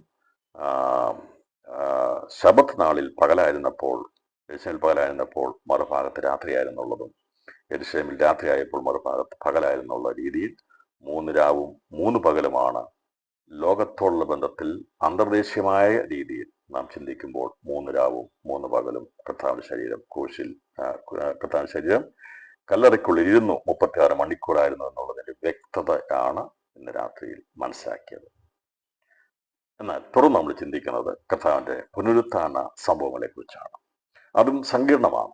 ഇപ്പം ഇതൊക്കെ പഠിക്കണമെങ്കിൽ വെളിപ്പാട് പുസ്തകം പോലെയാണ്. വെളിപ്പാട് പുസ്തകം സങ്കീർണമായിട്ടാണ് എഴുതിയിരിക്കുന്നത്. അതിനെ ചാപ്റ്റർ വൈസ് ഒന്നും പഠിച്ചാലൊന്നും ആർക്കും മനസ്സിലാകത്തില്ല. വെളിപ്പാട് പുസ്തകം എടുത്ത് 6 ചാപ്റ്റർ അധ്യായ വയസ്സ് പഠിപ്പിച്ചാലും ഞാൻ എഴുതി വെച്ചുതരാം, അവർക്ക് അതിൻ്റെ അകത്ത് കിടന്ന് കറങ്ങയല്ല അത് പഠിപ്പിച്ചു വെക്കാൻ പറ്റത്തില്ല. എന്നാൽ വെളിപ്പാട് പുസ്തകം സംഭവങ്ങളുടെ ബന്ധത്തിൽ പഠിക്കുന്നത് പോലെ തന്നെ യേശുക്രിസ്തുവിന്റെ പുനരുത്ഥാനത്തോടുള്ള ബന്ധത്തിലും പഠിക്കണമെങ്കിൽ 4 സുവിശേഷങ്ങളെയും കോർത്തിണക്കി ചിന്തിച്ചെങ്കിൽ മാത്രമേ പഠിക്കാൻ സാധിക്കുകയുള്ളൂ. അല്ലാതെ ഈ യോഹന്നാൻ സുവിശേഷം ഒറ്റ സുവിശേഷം വായിച്ചുകൊണ്ട് കർത്താവിന്റെ പുനരുത്ഥാനത്തെ നമുക്ക് പഠിപ്പിക്കാൻ കഴിയത്തില്ല. അവിടെ രേഖപ്പെടുത്തിയിരിക്കുന്നത് ആഴ്ചയുടെ 1-ാം നാൾ മഗ്ദലക്കാരത്തി മറിയ രാവിലെ ഇരുട്ടുള്ളപ്പോൾ തന്നെ കല്ലറയ്ക്കൽ ചെന്നു. കല്ലറ വാതിക്കുന്ന കല്ല് നീങ്ങിയിരിക്കുന്നത് കണ്ടു. അപ്പോൾ ഇവിടെ എഴുതിയിരിക്കുന്നത്, യോഹന്നാൻ എഴുതിയിരിക്കുന്നത് കല്ലറയുടെ വാതിൽക്കൽ നിന്ന് കല്ല് നീങ്ങിപ്പോയിരിക്കുന്നതാണ്. എന്നാൽ എങ്ങനെ കല്ല് നീങ്ങിപ്പോയി എന്നുള്ളതും ആരവിടെ പോയി എന്നുള്ളതും രേഖപ്പെടുത്തിയിട്ടില്ല. അതിന്റെ അർത്ഥം ഇതിന്റെ ആരംഭമല്ല. അപ്പോൾ ഈ പുനരുത്ഥാന ദിവസത്തിന്റെ അന്ന് നടക്കുന്ന സംഭവങ്ങളുടെ ഒരു ചരിത്രം കിട്ടണമെങ്കിൽ അതിന്റെ ആരംഭം മുതൽ അവസാനം വരെ നമ്മൾ മനസ്സിലാക്കണം. ഇവിടെ രേഖപ്പെടുത്തിയിരിക്കുന്ന വെച്ച് പഠിക്കുമ്പോൾ ഇതിന്റെ ആരംഭമല്ല. ഇവിടെ എഴുതിക്കുന്നത് ആഴ്ചയുടെ 1-ാം നാൾ മഗ്ദലക്കാരത്തി മറിയ രാവിലെ ഇരുട്ടുള്ളപ്പോൾ തന്നെ കല്ലറയ്ക്കൽ ചെന്നു. കല്ലറയ്ക്കൽ നിന്ന് കല്ല് നീങ്ങിയിരിക്കുന്ന കണ്ടു. ഇവര് ചോദിച്ചു വരുന്ന 6 കല്ല് നീക്കുമെന്ന് ചോദിച്ചാൽ വരുന്നത്. ഇവിടെ ഇത് ആരംഭമല്ല.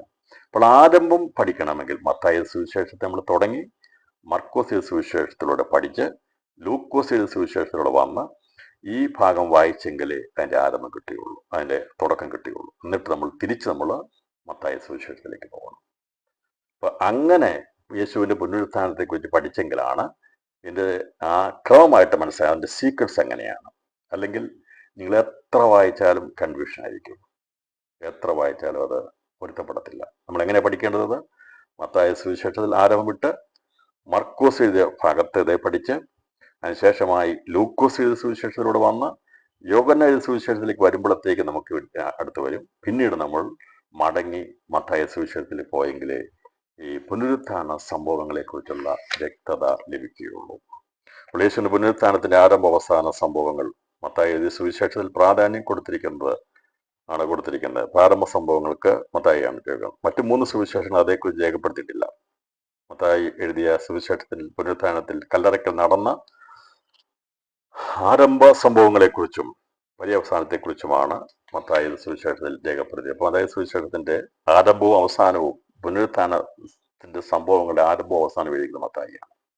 പിന്നെ ആരംഭ സംഭവം മത്തായി സുവിശേഷം 28-ാം അധ്യായം 1 മുതൽ അതിന്റെ 7 വരെയുള്ള വാക്യങ്ങളും അതിന്റെ അവസാന വാക്യം 28-ന്റെ 20 വരെയാണ്. അപ്പോൾ മത്തായി സുവിശേഷം അതിന്റെ 1-ാം അധ്യായം അതിന്റെ 28-ാം അധ്യായം 1 മുതൽ 20 വരെയുള്ള വാക്യങ്ങൾ രണ്ടായിട്ടാണ് തിരിച്ച് പഠിക്കേണ്ടത്.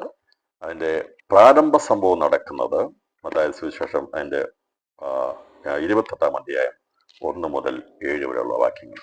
അത് നമ്മൾ വായിച്ച ശേഷമായി അതാണ് സന്ദർഭം 1. സന്ദർഭം 1 മത്തായി സുവിശേഷം 28-ാം അധ്യായം 1 മുതൽ 7 വരെയുള്ള വാക്യങ്ങൾ. പ്രിയപ്പെട്ടവരെ, ഈ സുവിശേഷം എന്നുള്ള വിഷയം, പുനരുത്ഥാനം എന്നുള്ള വിഷയം സങ്കീർണമാണ്. അത് മനസ്സിലാകേണ്ടവർ മാത്രം മനസ്സിലാകേണ്ട രീതിയിൽ, അല്ലാത്തവരെല്ലാം അതിനോട് തട്ടി വീണ് പൊക്കോട്ടെന്ന കത്താണ് കണ്ടിരിക്കുന്നത്. ഇതൊരു സീക്വൻസ് ആയിട്ട് അങ്ങ് എഴുതിയാൽ പോരായിരുന്നോ? അങ്ങനെ ഇങ്ങനെ സങ്കീർണമായിട്ട് എഴുതണമായിരുന്നോ എന്ന് ചോദിക്കുമ്പോൾ വെളിപ്പാട് പുസ്തകം അങ്ങനെ എഴുതിയിരിക്കുന്നത്. ഇത് പരിജ്ഞാനത്തിന്റെ പുസ്തകമാണ്, അന്വേഷിച്ച് വായിച്ച് കണ്ടെത്തേണ്ട കാര്യമാണ്. ഒരിക്കലും ലാഘവത്തോടെ എടുത്ത് വായിച്ചാൽ മനസ്സിലാകത്തില്ല. അത് കർത്താവ് മനസ്സിലാക്കിയത്, അത് മനസ്സിലാകേണ്ടവർ മനസ്സിലാക്കിക്കൊണ്ട് ചിന്തിക്കട്ടെ. അതൊക്കെ ചോദിക്കേണ്ടവർ സംശയം ചോദിക്കുമ്പോൾ ദൈവത്തോട് ദൈവം വെളിപ്പെടുത്തി കൊടുക്കും. അതാണ് ഇവിടെ സംഭവിച്ചുകൊണ്ടിരിക്കുന്നത്. അപ്പൊ ഇവിടെ അതിന്റെ ഇതിനെ 10 സന്ദർഭങ്ങളാണുള്ളത്. സന്ദർഭ വിഷയമാണ് 10 സന്ദർഭമാണുള്ളത്. ഈ യേശുക്രിസ്തുവിന്റെ പുനരുത്ഥാനത്തിലുള്ള ബന്ധത്തിൽ 10 സംഭവങ്ങളാണ് 4 സുവിശേഷന്മാർ എഴുതിയിരിക്കുന്നത്. അതിൽ മത്തായി സുവിശേഷം അതിന്റെ ആരംഭവും അവസാനം വെളിപ്പെടുത്തുന്നു. തുടർന്നുള്ള ഭാഗങ്ങളാണ് മറ്റുള്ളവർ രേഖപ്പെടുത്തിയിരിക്കുന്നത്. എൻ്റെ 1-ാം സന്ദർഭം ഇതാണ്. ഞാൻ മത്തായി സുവിശേഷം 1 മുതൽ 28-ാം അധ്യായം 1 മുതൽ 7 വരെയുള്ള വാക്യങ്ങൾ വായിക്കുന്നതാണ് ആരംഭ സംഭവം. ശബത്ത് കഴിഞ്ഞു ആഴ്ചവട്ടത്തിന് 1-ാം ദിവസം വെളുക്കുമ്പോൾ മഗ്ദലക്കാരത്തി മറിയയും മറ്റേ മറിയയും കല്ലറ കാണുവാൻ ചെന്നു. പെട്ടെന്ന് വലിയൊരു ഭൂകമ്പമുണ്ടായി. കർത്താവിന്റെ ദൂതൻ സ്വർഗത്തിൽ നിന്ന് ഇറങ്ങി വന്നു, കല്ല് ഉരുട്ടി നീക്കി അതിന്മേൽ ഇരുന്നിരുന്നു. ഞാൻ മുഴുവൻ വായിക്കുന്നില്ല. കാവൽക്കാർ അവനെ കണ്ട് പേടിച്ചു വിറച്ച് മരിച്ചവരെ പോലെയായി. അവൻ കിടന്ന സ്ഥലം വന്ന് കാൺമീൻ. അവൻ മരിച്ചവരെയിരുന്ന് ഉയർത്തെഴുന്നേറ്റു എന്ന് വേഗം ചെന്ന് അവന്റെ ശിഷ്യന്മാരുടെ പദവിയിൽ, അവൻ നിങ്ങൾക്ക് മുമ്പേ ഗലീലയ്ക്ക് പോകുന്നു, അവിടെ നിങ്ങൾ അവനെ കാണും എന്ന് പറഞ്ഞു. ഞാനത് മുഴുവനും വായിക്കാം, കാരണം സമയം നമുക്കെടുക്കാം, കുഴപ്പമില്ല. കാരണം ഇത് മനസ്സിലാകേണ്ട പോലെ മനസ്സിലാക്കാൻ വേണ്ടി ഞാനത് വായിക്കാം, കാരണം മുഴുവൻ വായിക്കാം. അതിന് 28-ാം അധ്യായം 1 മുതൽ 7 വരെ. ശബത്ത് കഴിഞ്ഞ് ആഴ്ചവട്ടത്തിന്റെ 1-ാം ദിവസം വെളുക്കുമ്പോൾ മഗ്ദലക്കാരത്തി മറിയയും മറ്റേ മറിയയും കല്ലറ കാണുവാൻ ചെന്നു. പെട്ടെന്ന് വലിയൊരു ഭൂകമ്പമുണ്ടായി. കർത്താവിന്റെ ദൂതൻ സ്വർഗത്തിൽ നിന്ന് ഇറങ്ങി വന്ന് കല്ല് ഉരുട്ടി നീക്കി അതിന്മേലിരുന്നിരുന്നു. അവന്റെ രൂപം മിന്നലിന് ഒത്തതും അവന്റെ ഉടുപ്പ് ഹിമം പോലെ വെളുത്തതുമായിരുന്നു. കാവൽക്കാർ അവനെ കണ്ട് പേടിച്ചു വിറച്ചു മരിച്ചവരെ പോലെയായി. ദൂതൻ സ്ത്രീകളോട്, ഭയപ്പെടേണ്ട, ക്രൂശിക്കപ്പെട്ട യേശുവിനെ നിങ്ങൾ അന്വേഷിക്കുന്നു എന്ന് ഞാൻ അറിയുന്നു. അവൻ ഇവിടെ ഇല്ല. താൻ പറഞ്ഞതുപോലെ ഉയർത്തെഴുന്നേറ്റു. അവൻ കിടന്ന സ്ഥലം വന്ന് കാൺമീൻ എന്ന് പറഞ്ഞു. ഇതാണ് ആദ്യത്തെ സന്ദർഭം. ശബത്ത് കഴിഞ്ഞ ആഴ്ചവട്ടത്തിന്റെ 1-ാം ദിവസം അതിരാവിലെ മഗ്ദലക്കാരത്തി മറിയയും യാക്കോബിന്റെ അമ്മ മറിയയുമാണ് ഇവിടെ എത്തുന്നത്. അത് മർക്കോസ് എന്റെ സുവിശേഷ കല്ലറയ്ക്ക് എത്തിയപ്പോൾ അവർ കണ്ടത് പുനരുത്ഥാന സംഭവത്തിന്റെ പ്രാരംഭ സംഭവമാണ്. എന്നാണ് സംഭവിച്ച 3 സ്ത്രീകളായിരുന്നു പുറപ്പെട്ടതെങ്കിലും ശലോമോ എന്ന യോഗന്ന ഈ സന്ദർഭത്തിൽ കല്ലറയ്ക്ക് എത്താനെന്നുകൊണ്ടാണ് അവളുടെ പേർ പുനരുത്ഥാന സന്ദർഭത്തിൽ പ്രാരംഭ സമയത്ത് ഇല്ലാതിരിക്കുന്നത്. 3 പേരാണ് വീട്ടിൽ നിന്ന് പുറപ്പെട്ടത്. മർക്കോസിന് 16-1, ലൂക്കോസ് 24-10 3 പേരാണ് പുറപ്പെട്ടത്. 2 പേരാണ് ഈ സന്ദർഭത്തിൽ അവിടെ എത്തിച്ചേരുന്നത്. ഈ സന്ദർഭത്തിൽ കല്ലറയ്ക്കൽ എത്താനെന്നുകൊണ്ടാണ് അവളുടെ പേര് പുനരുത്ഥാന സന്ദർഭത്തിൽ മത്തായി രേഖപ്പെടുത്താതിരിക്കുന്നത്. പിന്നീട് അവൾ അവിടെ എത്തിച്ചേർന്നുകൊണ്ടാണ് ലൂക്കോസ് അവളുടെ പേര് വെളിപ്പെടുത്തിയിരിക്കുന്നത്. ലൂക്കോസിന്റെ സുവിശേഷം 24:1-10 വായിക്കുന്നു. അവൾ എത്തിച്ചേരുന്നതിന് മുമ്പ് തന്നെ നടന്ന സംഭവങ്ങൾ ആണ് മത്തായി രേഖപ്പെടുത്തിയത്. സ്ത്രീകൾ കല്ലറ കാണുവാൻ പുറപ്പെട്ടപ്പോൾ അവരുടെ ഉള്ളിലെ ഏറ്റവും വലിയ ഭാരം കർത്താവിന്റെ കല്ലറകൾ ഊട്ടിവെച്ചിരുന്ന വലിയ കല്ലിനെ കുറിച്ചായിരുന്നു. കാരണം അന്ന് ഇവര് ഈ കല്ലുരുട്ടി വെക്കുന്ന കണ്ടിരുന്നു. ആരാണ്? രണ്ട് പുരുഷന്മാർ, അരിമത്തയിലെ ജോസഫും നിക്കോദെമോസും കൂടിയാണ് ആ ഉരുളൻ ആ വാതിൽ ഉരുട്ടിക്കൊണ്ടു വെച്ചത്. ഞാൻ പറഞ്ഞല്ലോ അതിന്റെ എന്താണ് അങ്ങനെ പണിതിനെ കുറിച്ച് നമ്മൾ ചിന്തിച്ചിരുന്നു. അത് അവർക്ക് വെക്കാനുള്ള രീതി ശബത്തോടെ മുമ്പായിട്ട് അടച്ചു വെക്കണം, മറ്റാരോട് സഹായത്തിനടുത്ത് അവർ ചെയ്തു വെച്ചു. എന്നാൽ സ്ത്രീകൾക്കത് ഉരുട്ടി മാറ്റാൻ കഴിയത്തില്ല. വലിയ ശവസ്കാര ദിവസം അത് ഊട്ടിവെക്കുന്നവർ കണ്ടിരുന്നതാണ്. മത്തായി സുവിശേഷം 27:60, 61, മർക്കോസ് 10:15-46 എന്ന് വായിക്കും. അതിനുശേഷം കല്ലറയ്ക്കൽ കാവൽ ഏർപ്പെടുത്തിയതും റോമൻ മുദ്ര പീലാത്തോസിന്റെ കൽപ്പനയാൽ യഹൂദന്മാരുടെ നിർബന്ധത്തിന് വഴങ്ങി നടപ്പാക്കിയതും അവർ അറിഞ്ഞിരുന്നെങ്കിൽ അവർ കല്ലറയ്ക്കൽ പോകുവാൻ ഭയപ്പെടുമായിരുന്നു. അവർ ഇങ്ങനെ കല്ല് വിട്ടുവെച്ച ശേഷം പോയതിനു ശേഷമായിട്ട് കല്ലറ ഉറപ്പാക്കിയതോ റോമൻ മുദ്ര വെച്ച് ഇതിനെ സീൽ ചെയ്തോ ഒന്നും ഈ സ്ത്രീകൾ കണ്ടിരുന്നില്ല, അവർക്കറിയത്തില്ലായിരുന്നു. ഒരു പോയ ശേഷമാണ് അത് ചെയ്തത്. അത് മത്തായി 27:62-66 വാക്കിൽ എഴുതിയിട്ടുണ്ട്. അപ്പോൾ ഇത് ഇവർ കണ്ടിരുന്നെങ്കിൽ അവരെ പോകത്തില്ല. റോമൻ മുദ്ര വെച്ചിരിക്കുന്ന കല്ലറ നീക്കാൻ പറ്റത്തില്ല. അവിടെ കാവൽ പടയാളികളെ പിന്നീടാണ് കാവൽ ചെയ്തത്. എന്നാൽ ഈ സ്ത്രീകൾ കണ്ടിട്ട് യേശു ക്രൂശനായി അവന്റെ ശരീരം കൊണ്ട് വെക്കുന്നത് കണ്ടിട്ട് അവർ വീട്ടിൽ മടങ്ങിപ്പോയി. അവർ വിചാരിച്ചു ശബത്ത് കഴിഞ്ഞ് രാവിലെ തന്നെ പോയി യഹൂദന്മാരുടെ പ്രമാണമനുസരിച്ചുള്ള രീതിയിൽ ശവസ്കാര ശുശ്രൂഷ പൂർത്തീകരണം നടത്തണമെന്നുള്ള താല്പര്യത്തിലാണ് അവർ പോയത്. പക്ഷെ ഞാൻ വിചാരിക്കുന്നത് കർത്താവിന്റെ ശരീരത്തെക്കുറിച്ചുള്ള കാഴ്ചപ്പാട് അവർക്ക് വാങ്ങിച്ചു വെച്ചിരുന്നത് അതിനുള്ള കാര്യങ്ങൾ അവർ ക്രമീകരിക്കാൻ വേണ്ടിയാണ് അവർ പോകാൻ വേണ്ടി പ്ലാൻ ചെയ്തിരുന്നത്. എന്നാൽ അവർക്ക് ഇങ്ങനെയുള്ള ഒരു കാര്യം നടന്നിരുന്നു എന്നിരുന്ന് കണ്ടിരുന്നെങ്കിൽ അവർ ഒരിക്കലും പോകാൻ ധൈര്യപ്പെടത്തില്ലായിരുന്നു. മറ്റുള്ള കാര്യത്തിൽ യാക്കോബിന്റെ അമ്മ മറിയെ കല്ലറയ്ക്കൽ എത്തിയപ്പോൾ അവിടെ നടന്ന ഭൂകമ്പം അവരെ ഭയപ്പെടുത്തി. കർത്താവിന്റെ മരണസമയത്തും പുനരുത്ഥാനത്തിലും ഭൂകമ്പം ഉണ്ടായതായിട്ടാണ് തിരുവനന്തപുരത്ത് രേഖപ്പെടുത്തിയിരിക്കുന്നത്. രണ്ട് ഭൂകമ്പങ്ങൾ, ഒന്ന് കർത്താവിന്റെ മരണസമയത്ത് മത്തായി 27:52 വാക്യത്തിലും പുനരുത്ഥാനത്തിലും 28-2 രണ്ട് ഭൂകമ്പങ്ങൾ രേഖപ്പെടുത്തുക. അപ്പോൾ നടന്ന ഭൂകമ്പത്തിലാണ് സ്ത്രീകളുടെ മനസ്സിലെ വലിയ ചിന്താഭാരമായിരുന്ന വലിയ കല്ല് സ്വർഗത്തിൽ നിന്നും ഇറങ്ങി വന്ന സ്വർഗീയ ദൂതൻ ഉരുട്ടി മാറ്റിയത്. അപ്പോൾ ഈ കല്ല് മാറ്റേണ്ട സമയത്ത് ഉരുട്ടി മാറ്റി സ്വർഗീയ പിതാവ് തന്റെ പുത്രനെ മരിച്ചുവരുന്ന ഉയർപ്പിച്ചു കഴിഞ്ഞപ്പോൾ അവിടെ അവന്റെ തലക്കിലും കാൽക്കലും ദൂതന്മാരിരിപ്പുണ്ട്. യേശുവിന്റെ തലക്കിലും കാൽക്കലും ദൂതന്മാരിരിപ്പുണ്ടോ? യേശു അവിടെ അനാഥമായിരുന്നു. അവന്റെ ശരീരത്തിന്റെ കാവലുണ്ടായിരുന്നു, അകത്തുണ്ടായിരുന്നു. പുറത്ത് റോമന്റെ പടയാളികൾ കാവൽ ചെയ്തെങ്കിൽ അകത്ത് ദൈവദൂതന്മാർ യേശുവിന്റെ ശരീരത്തിന് വേണ്ടി കാവലുണ്ടായിരുന്നു. ഇതിനകത്ത് ഒരു മർമ്മം മനസ്സിലാക്കണം. പുറത്ത് നിനക്കെതിരെ ശത്രു നിരവധി നിന്റെ വഴികൾ അടച്ചുകൊണ്ട് അവൻ്റെതായ സൈന്യത്തെ വിന്യസിക്കും. ഒരിക്കലും അവനെ ഉയർത്തില്ലെന്ന് പറഞ്ഞുകൊണ്ട്. പക്ഷെ ഒരു കാര്യം മനസ്സിലാക്കൊള്ളുക, നീ ഇരിക്കുന്ന ഏത് സ്ഥലത്താണോ ശത്രു നിന്നെ വെളിയിൽ കൊണ്ടുവരാതിരിക്കാൻ, നമ്മളെ വെളിയിൽ കൊണ്ടുവരാതിരിക്കാൻ വേണ്ടി അവൻ സൈന്യത്തെ വിന്യസിച്ച് മുദ്ര വെച്ചിരുന്നാലും അതിൻ്റെ അകത്ത് ദൈവത്തിന്റെ ദൂതന്മാരെ ദൈവം നമ്മുടെ സംരക്ഷണയിൽ തരും. ക്രിസ്തു യേശുവിന്റെ ശരീരം കിടന്നിടത്ത് രണ്ട് ദൂതന്മാർ കാലിക്കലും കാവൽ ഉണ്ടായിരുന്നുള്ളത് പിന്നീട് നമുക്ക് വായിക്കാൻ മനസ്സിലാക്കാൻ സാധിക്കും. ഞാൻ പറഞ്ഞത് ശത്രുവിന്റെ വിന്യാസം, അവന്റെ തന്ത്രങ്ങൾ, അവന്റെ അധികാരമെല്ലാം പുറമേ ചെയ്യാൻ പറ്റത്തുള്ളൂ. ഒരു മനുഷ്യന്റെയും വിടുതലിന് തടസ്സം നിൽക്കാൻ കഴിയത്തില്ല. നിരാത്തിൽ വിശ്വാസത്തോടെ പ്രാർത്ഥിച്ചുകൊള്ളുക.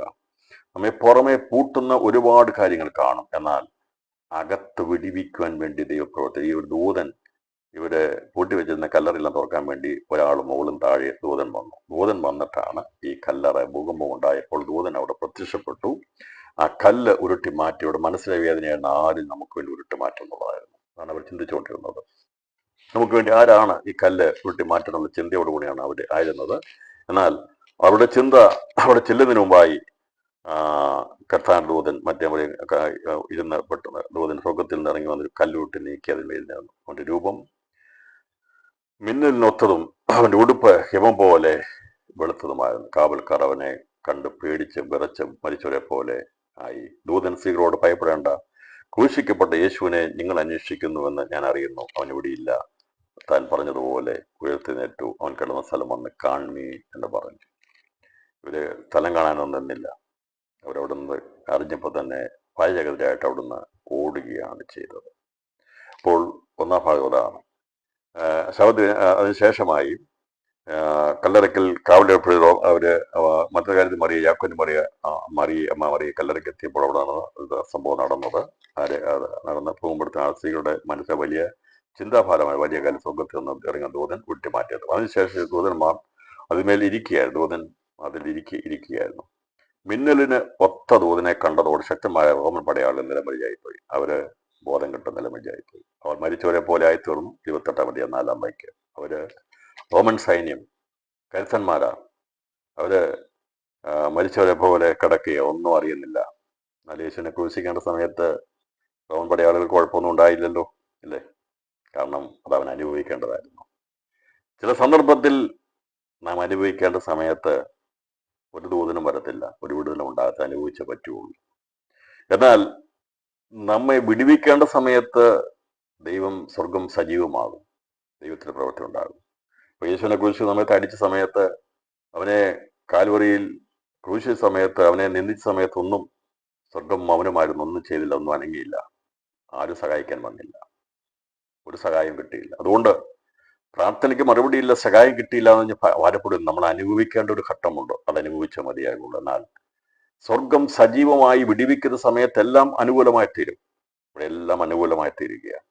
ഒന്നും ഒരു പ്രയാസമുണ്ടാകാതെ സകലതും അതിൻ്റെ അനുകൂലമായ സാഹചര്യത്തിലേക്കാണ് തുറന്നു നടക്കുന്നത്. കർത്താവിന്റെ കല്ലറയ്ക്കലെത്തിയപ്പോൾ നടന്ന ഭൂകമ്പം കണ്ട് ഭയചകിതരായി നിൽക്കുന്ന 2 സ്ത്രീകളെ സ്വർഗദൂതനാണ് ധൈര്യപ്പെടുത്തിയത്. യേശു എഴുന്നേറ്റ് വന്ന് എന്ന വാർത്ത അവരെ അറിയിക്കുകയും അവനെ കിടന്ന സ്ഥലം വന്ന് കാണുമീനെന്ന് പറഞ്ഞ് അവരെ ക്ഷണിക്കുകയും മരിച്ചവരിൽ നിന്ന് ഉയർത്തിനിട്ടെന്ന് അവൻ ഗലീലയ്ക്ക് പോകുന്നു എന്നും അവർ അവിടെ അവനെ കാണും എന്ന് ശിഷ്യന്മാരെ അറിയിക്കണമെന്നും ദൂതൻ സ്ത്രീകളോട് പറഞ്ഞു. മത്തായി 5:5 മുതൽ 7 വാക്യങ്ങൾ അവിടെ രേഖപ്പെടുത്തിയിരിക്കുന്നു. ഇതാണ് അവിടെ പറഞ്ഞ ഈ സംഭവം. അവൻ ഗലീലയ്ക്ക് പോകുന്നുവെന്നും ശിഷ്യന്മാരോട് പറയാൻ പറഞ്ഞു. നിങ്ങൾക്ക് മുമ്പേ ഗലീലയ്ക്ക് പോകുന്നു, അവിടെ നിങ്ങൾ അവനെ കാണും, ഞാൻ നിങ്ങളോട് പറഞ്ഞിരിക്കുമെന്ന് പറഞ്ഞു. ഇത് അത്രയും കാര്യങ്ങളാണ് പറഞ്ഞത്. യേശു ഉയർത്തെഴുന്നേറ്റു. ഇനി നിങ്ങൾ ചെന്ന് അവന്റെ ശിഷ്യന്മാരോട് പറയും. ദൂതന്മാർ ശിഷ്യന്മാരോട് ഇതാ പറയാനാണ് പറഞ്ഞത്. ഇതാണ് ആദ്യത്തെ സംഭവം. അങ്ങനെ എന്ന് പറഞ്ഞു ആയിരിക്കണം ദൂതന്മാരോട് പറഞ്ഞത്. അത്രയും സംഭവമാണ് പ്രാരംഭ സംഭവം. ഇത് സംഭവം നടന്നു കഴിഞ്ഞപ്പോൾ തന്നെ ഈ സ്ത്രീകൾ അവിടുന്ന് ഓടുകയാണ്. അത് രേഖപ്പെടുത്തിയിരിക്കുന്നത് മർക്കോസാണ് രേഖപ്പെടുത്തിയിരിക്കുന്നത്. മർക്കോസിന്റെ സുവിശേഷം 16 അധ്യായം 1 മുതൽ 4 വരെയുള്ള വാക്യങ്ങളാണ് രേഖപ്പെടുത്തിയിരിക്കുന്നത്. ദൂതന്റെ നിർദ്ദേശപ്രകാരം കല്ലറയ്ക്കുള്ളിൽ പ്രവേശിച്ച സ്ത്രീകൾ 2 കാര്യങ്ങൾ വിശദീകരണം നൽകുന്നത് വിശുദ്ധ മർക്കോസ് രേഖപ്പെടുത്തിയ സുവിശേഷത്തിലാണ്. അപ്പോൾ ഇവിടെ ഈ പറയുന്ന സ്ത്രീകളെ ക്ഷണിച്ച ശേഷമായി തുറന്നുള്ള ഭാഗം രേഖപ്പെടുത്തിയിരിക്കുന്നത് അവിടെ രേഖപ്പെടുത്തിയിട്ടില്ല. ഞാൻ പറഞ്ഞ മത്തായി സുവിശേഷം കഴിഞ്ഞിട്ട് അവിടെ എന്താണ് സംഭവിച്ചത്, ഇപ്പൊ അവരെ ക്ഷണിച്ചു, അതിനുശേഷമായി എന്ത് സംഭവിച്ചു എന്നുള്ളത് രേഖപ്പെടുത്തിയിരിക്കുന്നത് അത് മർക്കോസാണ് രേഖപ്പെടുത്തുന്നത്. എൻ്റെ 1 മുതൽ 4 വരെ. ശബത്ത് കഴിഞ്ഞ ശേഷം അതിന്റെ പ്രാരംഭം. മണത്തിലക്കാരി മറിയയും യാക്കോന്റെ അമ്മ മറിയയും ശലോമയും ചെന്ന് അവനെ പൂശയാണ് സുഗന്ധവർക്കം വാങ്ങി. ആഴ്ചവടന് 1-ാം നാൾ അതികാലത്ത് സൂര്യൻ ഉദിച്ചപ്പോൾ അവർ കല്ലറയ്ക്കൽ ചെന്നു. കല്ലറയുടെ വാതിക്കൽ നിന്ന് നമുക്ക് വേണ്ടി ആർ കല്ല് ഉരുട്ടിക്കളയുമെന്ന് തമ്മിൽ പറഞ്ഞു. അവർ നോക്കിയാറെ കല്ല് ഉരുട്ടിക്കളഞ്ഞതായി കണ്ടു. അത് ഏറ്റവും വലുതായിരുന്നു. അവർ കല്ലറയ്ക്കകത്ത് കടന്നപ്പോൾ, ഇത് നമ്മൾ ഒരുമിച്ച് വായിക്കുമ്പോൾ മത്തായി സുവിശേഷമാണ് കല്ല് നീങ്ങിപ്പോയതിനെ കുറിച്ച് നമ്മൾ മനസ്സിലായത്. അപ്പോൾ ഇവര് 3 പേരാണ്. ആദ്യം 2 പേരാണ് അവിടെ ചെന്നത്, അതിനുശേഷമായിട്ട് ശലോമ കൂടെ വന്നു. അങ്ങനെയാണ് 3 പേരും കൂടിയാണ് ഇവിടെ നിൽക്കുമ്പോഴാണ് ദൂതൻ പറയുന്നത് അവർ നോക്കിയാറെ കല്ലുരുട്ടി കളഞ്ഞതായി കണ്ടു. അത് ഏറ്റവും വലുതായിരുന്നു. അവർ കല്ലറയ്ക്കകത്ത് കടന്നപ്പോൾ വെള്ള നിലയെങ്കിൽ ധരിച്ച ഒരു ബാല്യക്കാരൻ വലത്ത് ഭാഗത്ത് ഇരിക്കുന്നത് കണ്ട് ഭ്രമിച്ചു. അവൻ അവരോട്, ഭ്രമിക്കേണ്ട, ക്രൂശിക്കപ്പെട്ട നാശന യേശുവിനെ നിങ്ങൾ അന്വേഷിക്കുന്നു. ഉയർത്തിനേറ്റു, അവൻ ഇവിടെയില്ല. അവനെ വച്ച സ്ഥലം നിങ്ങൾ പോയി അവന്റെ ശിഷ്യന്മാരോട് പത്രോസിനോടും അവൻ നിങ്ങൾക്ക് മുമ്പേ ഗലീലയ്ക്ക് പോകുന്നെന്ന് പറയുകയും അവൻ നിങ്ങളോട് പറഞ്ഞതുപോലെ അവിടെ അവനെ കാണും എന്ന് പറയുകയെന്ന് പറഞ്ഞു. അവർക്ക് വിറയലും ഭയവും പിടിച്ചു. അവർ ഭയം പിടിച്ചു. അവർ കല്ലറ വിട്ട് ഓടിപ്പോയി. അവർ ഭയപ്പെടുകയാൽ ആരോടും ഒന്നും പറഞ്ഞില്ല. ഇത്തരം സംഭവം നടന്നവര് ഈ 3 പേരും കൂടി കല്ലറയ്ക്കകത്ത് കയറി കണ്ടപ്പോൾ വെള്ള നിലയെങ്കിൽ ധരിച്ച ബാല്യക്കാരൻ വലത്ത് ഭാഗത്തിരിക്കുന്നത് കണ്ടു, ഭ്രമിച്ചു. അവനോട്, ഭ്രമിക്കേണ്ട, ക്രൂശിക്കപ്പെട്ട നസനായ യേശുവിനെ നിങ്ങൾ അന്വേഷിക്കുന്നവൻ ഉയർത്തെഴുന്നേറ്റു, അവൻ ഇവിടെ ഇല്ല.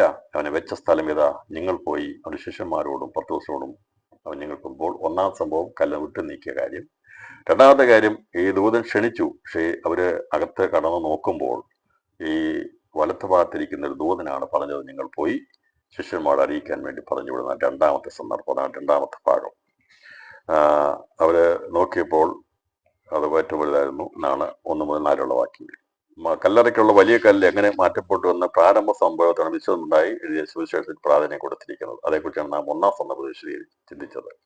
അതായത് സ്ത്രീകൾ കല്ലറയ്ക്കുള്ളിൽ കടന്ന ശേഷം നടന്ന സംഭവങ്ങളെ കുറിച്ചുള്ള വിശദീകരണത്തിനാണ് വിശുദ്ധ മർക്കോസ് പ്രാധാന്യം കൊടുത്തിരിക്കുന്നത്. അപ്പോൾ രണ്ടാമത്തെ സുവിശേഷനായിരിക്കുന്ന മർക്കോസ് അതിനെ സ്ത്രീകൾ കല്ലറയ്ക്കുള്ളിൽ കടന്നപ്പോൾ കണ്ടതിനെയാണ് പ്രാധാന്യത കൊടുത്തിരിക്കുന്നത്. അപ്പോൾ മത്തായി പ്രാരംഭ സംഭവമായ കല്ലറ എങ്ങനെ ഉരുട്ടി മാറ്റി എന്നതിനുള്ള പ്രാധാന്യത കൊടുത്തെഴുതിയപ്പോൾ മർക്കോസ് രേഖപ്പെടുത്തിയിരിക്കുന്നത് കല്ലറയ്ക്കുള്ളിൽ കടന്ന സ്ത്രീകൾ കണ്ട കാര്യങ്ങളെ കുറിച്ചാണ്. അവർ കല്ലറയ്ക്കകത്ത് കടന്നപ്പോൾ വെള്ള നിലയെങ്കിൽ ധരിച്ച ഒരു ബാല്യക്കാരന് വലത്ത് ഭാഗത്തിരിക്കുന്ന കണ്ടു. ഭ്രമിച്ചു. അത് ദൂതനാണ്.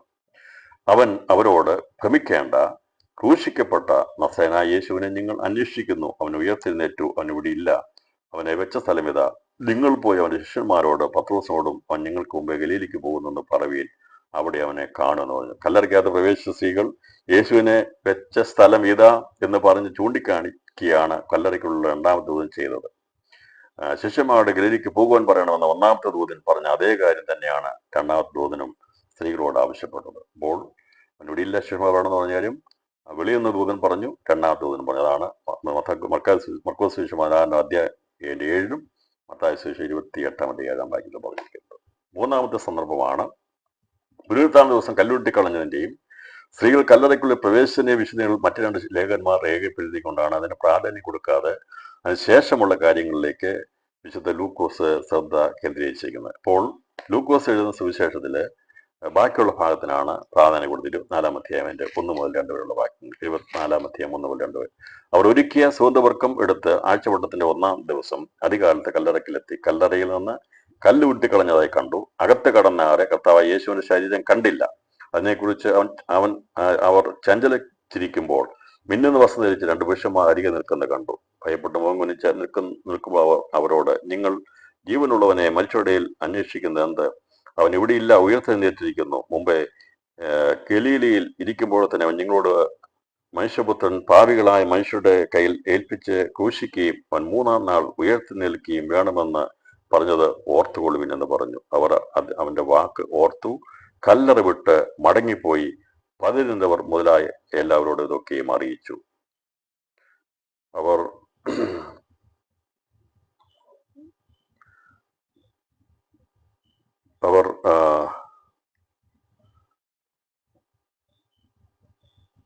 ആരെന്നാൽ മക്കളക്കാരത്തെ മറിയ, യോഹന്ന, യാക്കോബിന്റെ അമ്മ മറിയ എന്നിവർ തന്നെ. അവരോടുള്ള മറ്റു സ്ത്രീകളും അപ്പോസ്തലന്മാരോട് പറഞ്ഞു. ഈ വാക്ക് അവർക്കും വെറും കഥ പോലെ തോന്നി. അവരും വിശ്വസിച്ചില്ല. എന്നാൽ പത്രോസ് എഴുന്നേറ്റ് കല്ലറയ്ക്കൽ ഓടിച്ചെന്ന് കുനിഞ്ഞു നോക്കി തുണി മാത്രം കണ്ടു സംഭവിച്ചത്. ഇപ്പൊ ഇതാണ് ഇവിടെ ദേവത്തിനെ കുറിച്ചും രേഖപ്പെടുത്തിയിരിക്കുന്നത്. ഇങ്ങനെയാണ് അവരുടെ വാക്ക് ഓർത്ത് കല്ലറ വിട്ട് മടങ്ങിപ്പോയി 11 മുതലായി എല്ലാവരോടും ഒക്കെ അറിയിച്ചതാണ്. ലൂക്കോസ് 24-ന്റെ 3 മുതൽ 8 വരെ. അതാണ് പ്രധാനപ്പെട്ട ഭാഗം. അപ്പം ഇവരെ പറഞ്ഞു വിടുന്ന ഭാഗം, ഇപ്പം കല്ലറയ്ക്കൽ നിന്ന് ഇവരെ പറഞ്ഞു വിടുന്ന ഭാഗത്തിനാണ് ലൂക്കോസ് എഴുതിയ സുവിശേഷത്തിൽ പ്രാധാന്യത കൊടുത്തിരിക്കുന്നത്.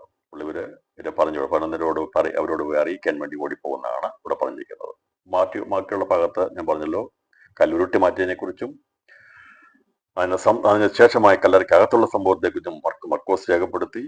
അതിനുശേഷമായി ദൂതന്മാർ പറഞ്ഞവരെ ശിഷ്യന്മാരോട് അറിയിക്കാൻ വേണ്ടി പറഞ്ഞു വിടുന്നതിനെ കുറിച്ചാണ് ലൂക്കോസ് അവിടെ പ്രാധാന്യം കൊടുത്ത് എഴുതിയിരിക്കുന്നത്. അപ്പോൾ ശിഷ്യന്മാരുടെക്കിലേക്ക് ഓടി 3-ാം സന്ദർഭം. 4-ാമത്തെ സന്ദർഭത്തെ കുറിച്ചാണ്, അതായത് യോഹന്നാൻ രേഖപ്പെടുത്തിയിരിക്കുന്നത്. ആഴ്ചയോടുന്ന നാൾ മക്കളക്കാരത്തി മറിയ രാവിലെ ഇട്ടുള്ളപ്പോൾ തന്നെ കല്ലറയ്ക്ക് ചെന്നു. കല്ലറയ്ക്ക് നിന്ന് കല്ല് നീങ്ങിയിരിക്കുന്ന കണ്ടു. അവൾ ഓടിച്ചെന്ന് ശിമോൻ പത്രോസിനെ യേശുവിന്റെ പ്രിയനായ മറ്റേ ശിഷ്യന്റെ അടുക്കൽ ചെന്നു. കർത്താവിനെ എടുത്തുകൊണ്ടുപോയി അവനെ എവിടെ വെച്ചു എന്ന് ഞങ്ങൾ അറിയുന്നില്ല എന്ന് അവനോട് പറഞ്ഞു. അതുകൊണ്ട് പത്രോസ് മറ്റേ ശിഷ്യനും പുറപ്പെട്ട് കല്ലറയ്ക്ക് ചെന്നു. മരിച്ചവനെ ഉയർത്തിയെടുക്കേണ്ടാകുന്ന തിരുവഴുത്ത് അതുവരെ അവർ അറിഞ്ഞില്ല. അങ്ങനെ ശിഷ്യന്മാർ വീട്ടിലേക്ക് മടങ്ങിപ്പോയി. ഇതാണ് 4-ാമത്തെ സന്ദർഭം.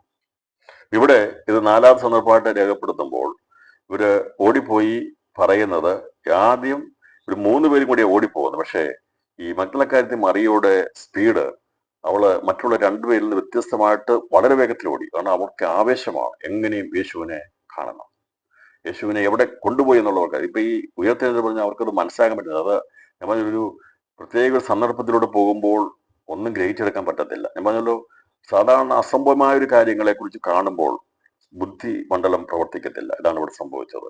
അപ്പം യോഹന്നാൻ യേശുവിന് വീഴ്ത്താഴ്ച എഴുതിയിട്ടുള്ള 20-ാം അധ്യായം തുടങ്ങുന്നത് ആഴ്ചയുടെ 1-ാം നാൾ മഗ്ദലക്കാരത്തി മറിയ രാവിലെ ഇട്ടുള്ളവ കല്ലറയ്ക്ക് എത്തിയെന്നും കല്ലറ വാതിക്കൽ നിന്ന് കല്ല് നീങ്ങിയിരിക്കുന്ന കണ്ടുവെന്നുമാണ്. അവൾ ഉടനെ ഓടി പത്രോസിനെ യോഹന്നാന്റെ അടുക്കൽ ചെന്ന് കർത്താവിനെ കല്ലറിൽ നിന്ന് എടുത്തുകൊണ്ടുപോയി അവനെ എവിടെ വെച്ചു എന്ന് ഞങ്ങൾ അറിയുന്നില്ല എന്ന വിവരമാണ് അവരെ അറിയിച്ചത്. ഞങ്ങൾ അറിയുന്നില്ലെന്നാണ് പറഞ്ഞത്. അതിന്റെ അർത്ഥം ഈ മത്തായിയുടെ സുവിശേഷത്തിലും മർക്കോസിന്റെ സുവിശേഷം, ലൂക്കോസിന്റെ സുവിശേഷത്തിലും സ്ത്രീകളെ കുറിച്ച് പറയുമ്പോൾ ഇത് കണ്ടിട്ട് ഓടിപ്പോയി ചെന്ന് പറയുന്ന കൂട്ടത്തിൽ മഗ്ദലക്കാരത്തി മറിയയാണ് മുമ്പിൽ ചെന്ന് പറയുന്നെങ്കിലും പറയാണ് ഞങ്ങൾ അറിയുന്നില്ല വിവരമാണ് പറഞ്ഞത്. ക്രിസ്തുയേശുവിന്റെ പുനരുത്ഥാനത്തിൽ യൗവന എഴുതിയിരിക്കുന്ന സംഭവ പശ്ചാത്തലം ശരിയായ രീതിയിൽ ചെയ്തെങ്കിൽ മാത്രമേ സംശയങ്ങൾ ഒന്നുകൂടി എഴുതിയിരിക്കുകയുള്ളൂ.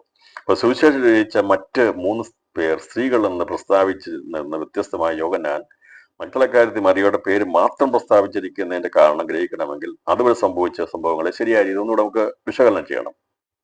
3-ാം സന്ദർഭത്തിൽ രേഖപ്പെടുത്തിയിരിക്കുന്ന പ്രകാരം യേശുവിന്റെ കല്ലറയ്ക്കൽ 3 ദൂതന്മാരുടെ വാക്കുകൾ ശ്രവിച്ച ശിഷ്യന്മാരോട് അത് അറിയിപ്പാൻ ഓടിപ്പോയ സ്ത്രീകളിൽ അവരുടെ അടുക്കൽ ആദ്യം എത്തിയത് മഗ്ദലക്കാരത്തി മറിയായിരുന്നു. അതുകൊണ്ടാണ് 4-ാം സന്ദർഭത്തിന്റെ പ്രാരംഭത്തിൽ മഗ്ദലക്കാരത്തി മറിയെക്കുറിച്ച് മാത്രം രേഖപ്പെടുത്തിയിരിക്കുന്നത്.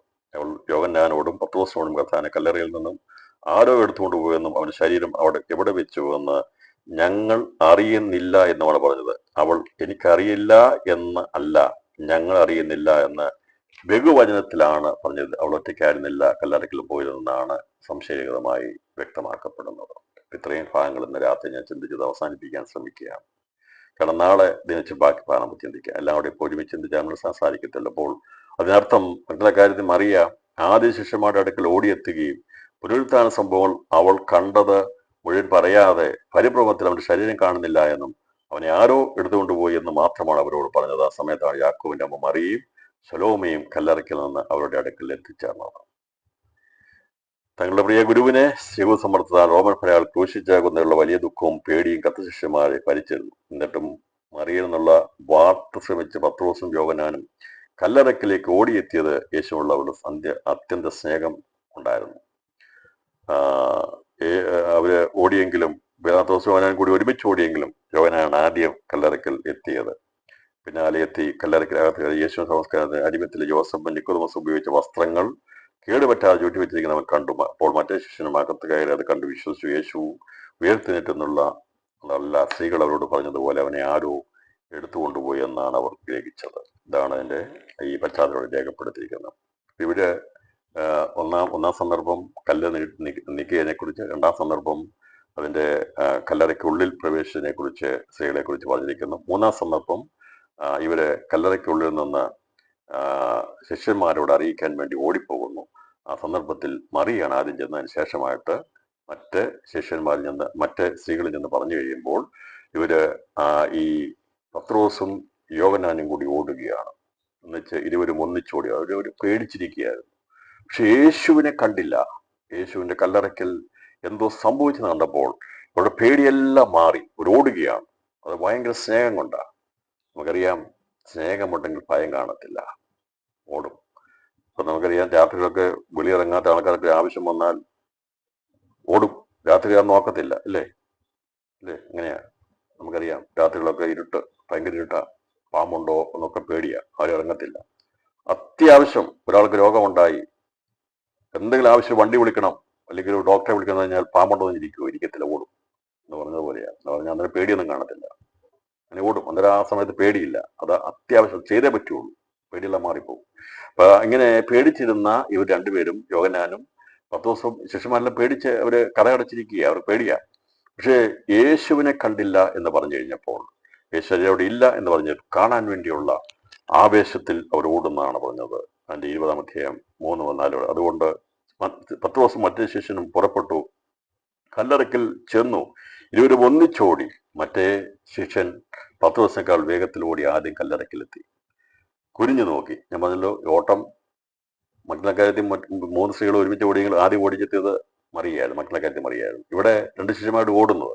പക്ഷേ പ്രായത്തിൽ നോക്കുമ്പോൾ പത്രോസ് അത്ര സ്പീഡ് ഓടാൻ പറ്റത്തില്ല. യോഹന്നാൻ വളരെ വേഗത്തിൽ ഓടി. അവൻ കല്ലറയ്ക്കെത്തി, കുനിഞ്ഞു നോക്കി, കയറിയില്ല. ശീലകൾ കിടക്കുന്ന കണ്ടു, അകത്ത് കടന്നില്ല താനും. അവന്റെ പിന്നാലെ ശിമോൻ പത്രോസും വന്നു, കല്ലറയിൽ കടന്നു. ശിമോൻ പത്രോസ് ഓടി വന്നിട്ട് നേരെ തുറന്നു കിടക്കുന്ന കല്ലറയിലേക്ക് കയറിപ്പോയി. പുള്ളി അവിടെ നിർത്തിയില്ല, പുള്ളി ഓടിയും കയറിപ്പോയി. എന്നാൽ യോഹന്നാൻ വന്നിട്ട് കയറാതെ അവിടെ വെളിയിൽ നിൽക്കുകയല്ല.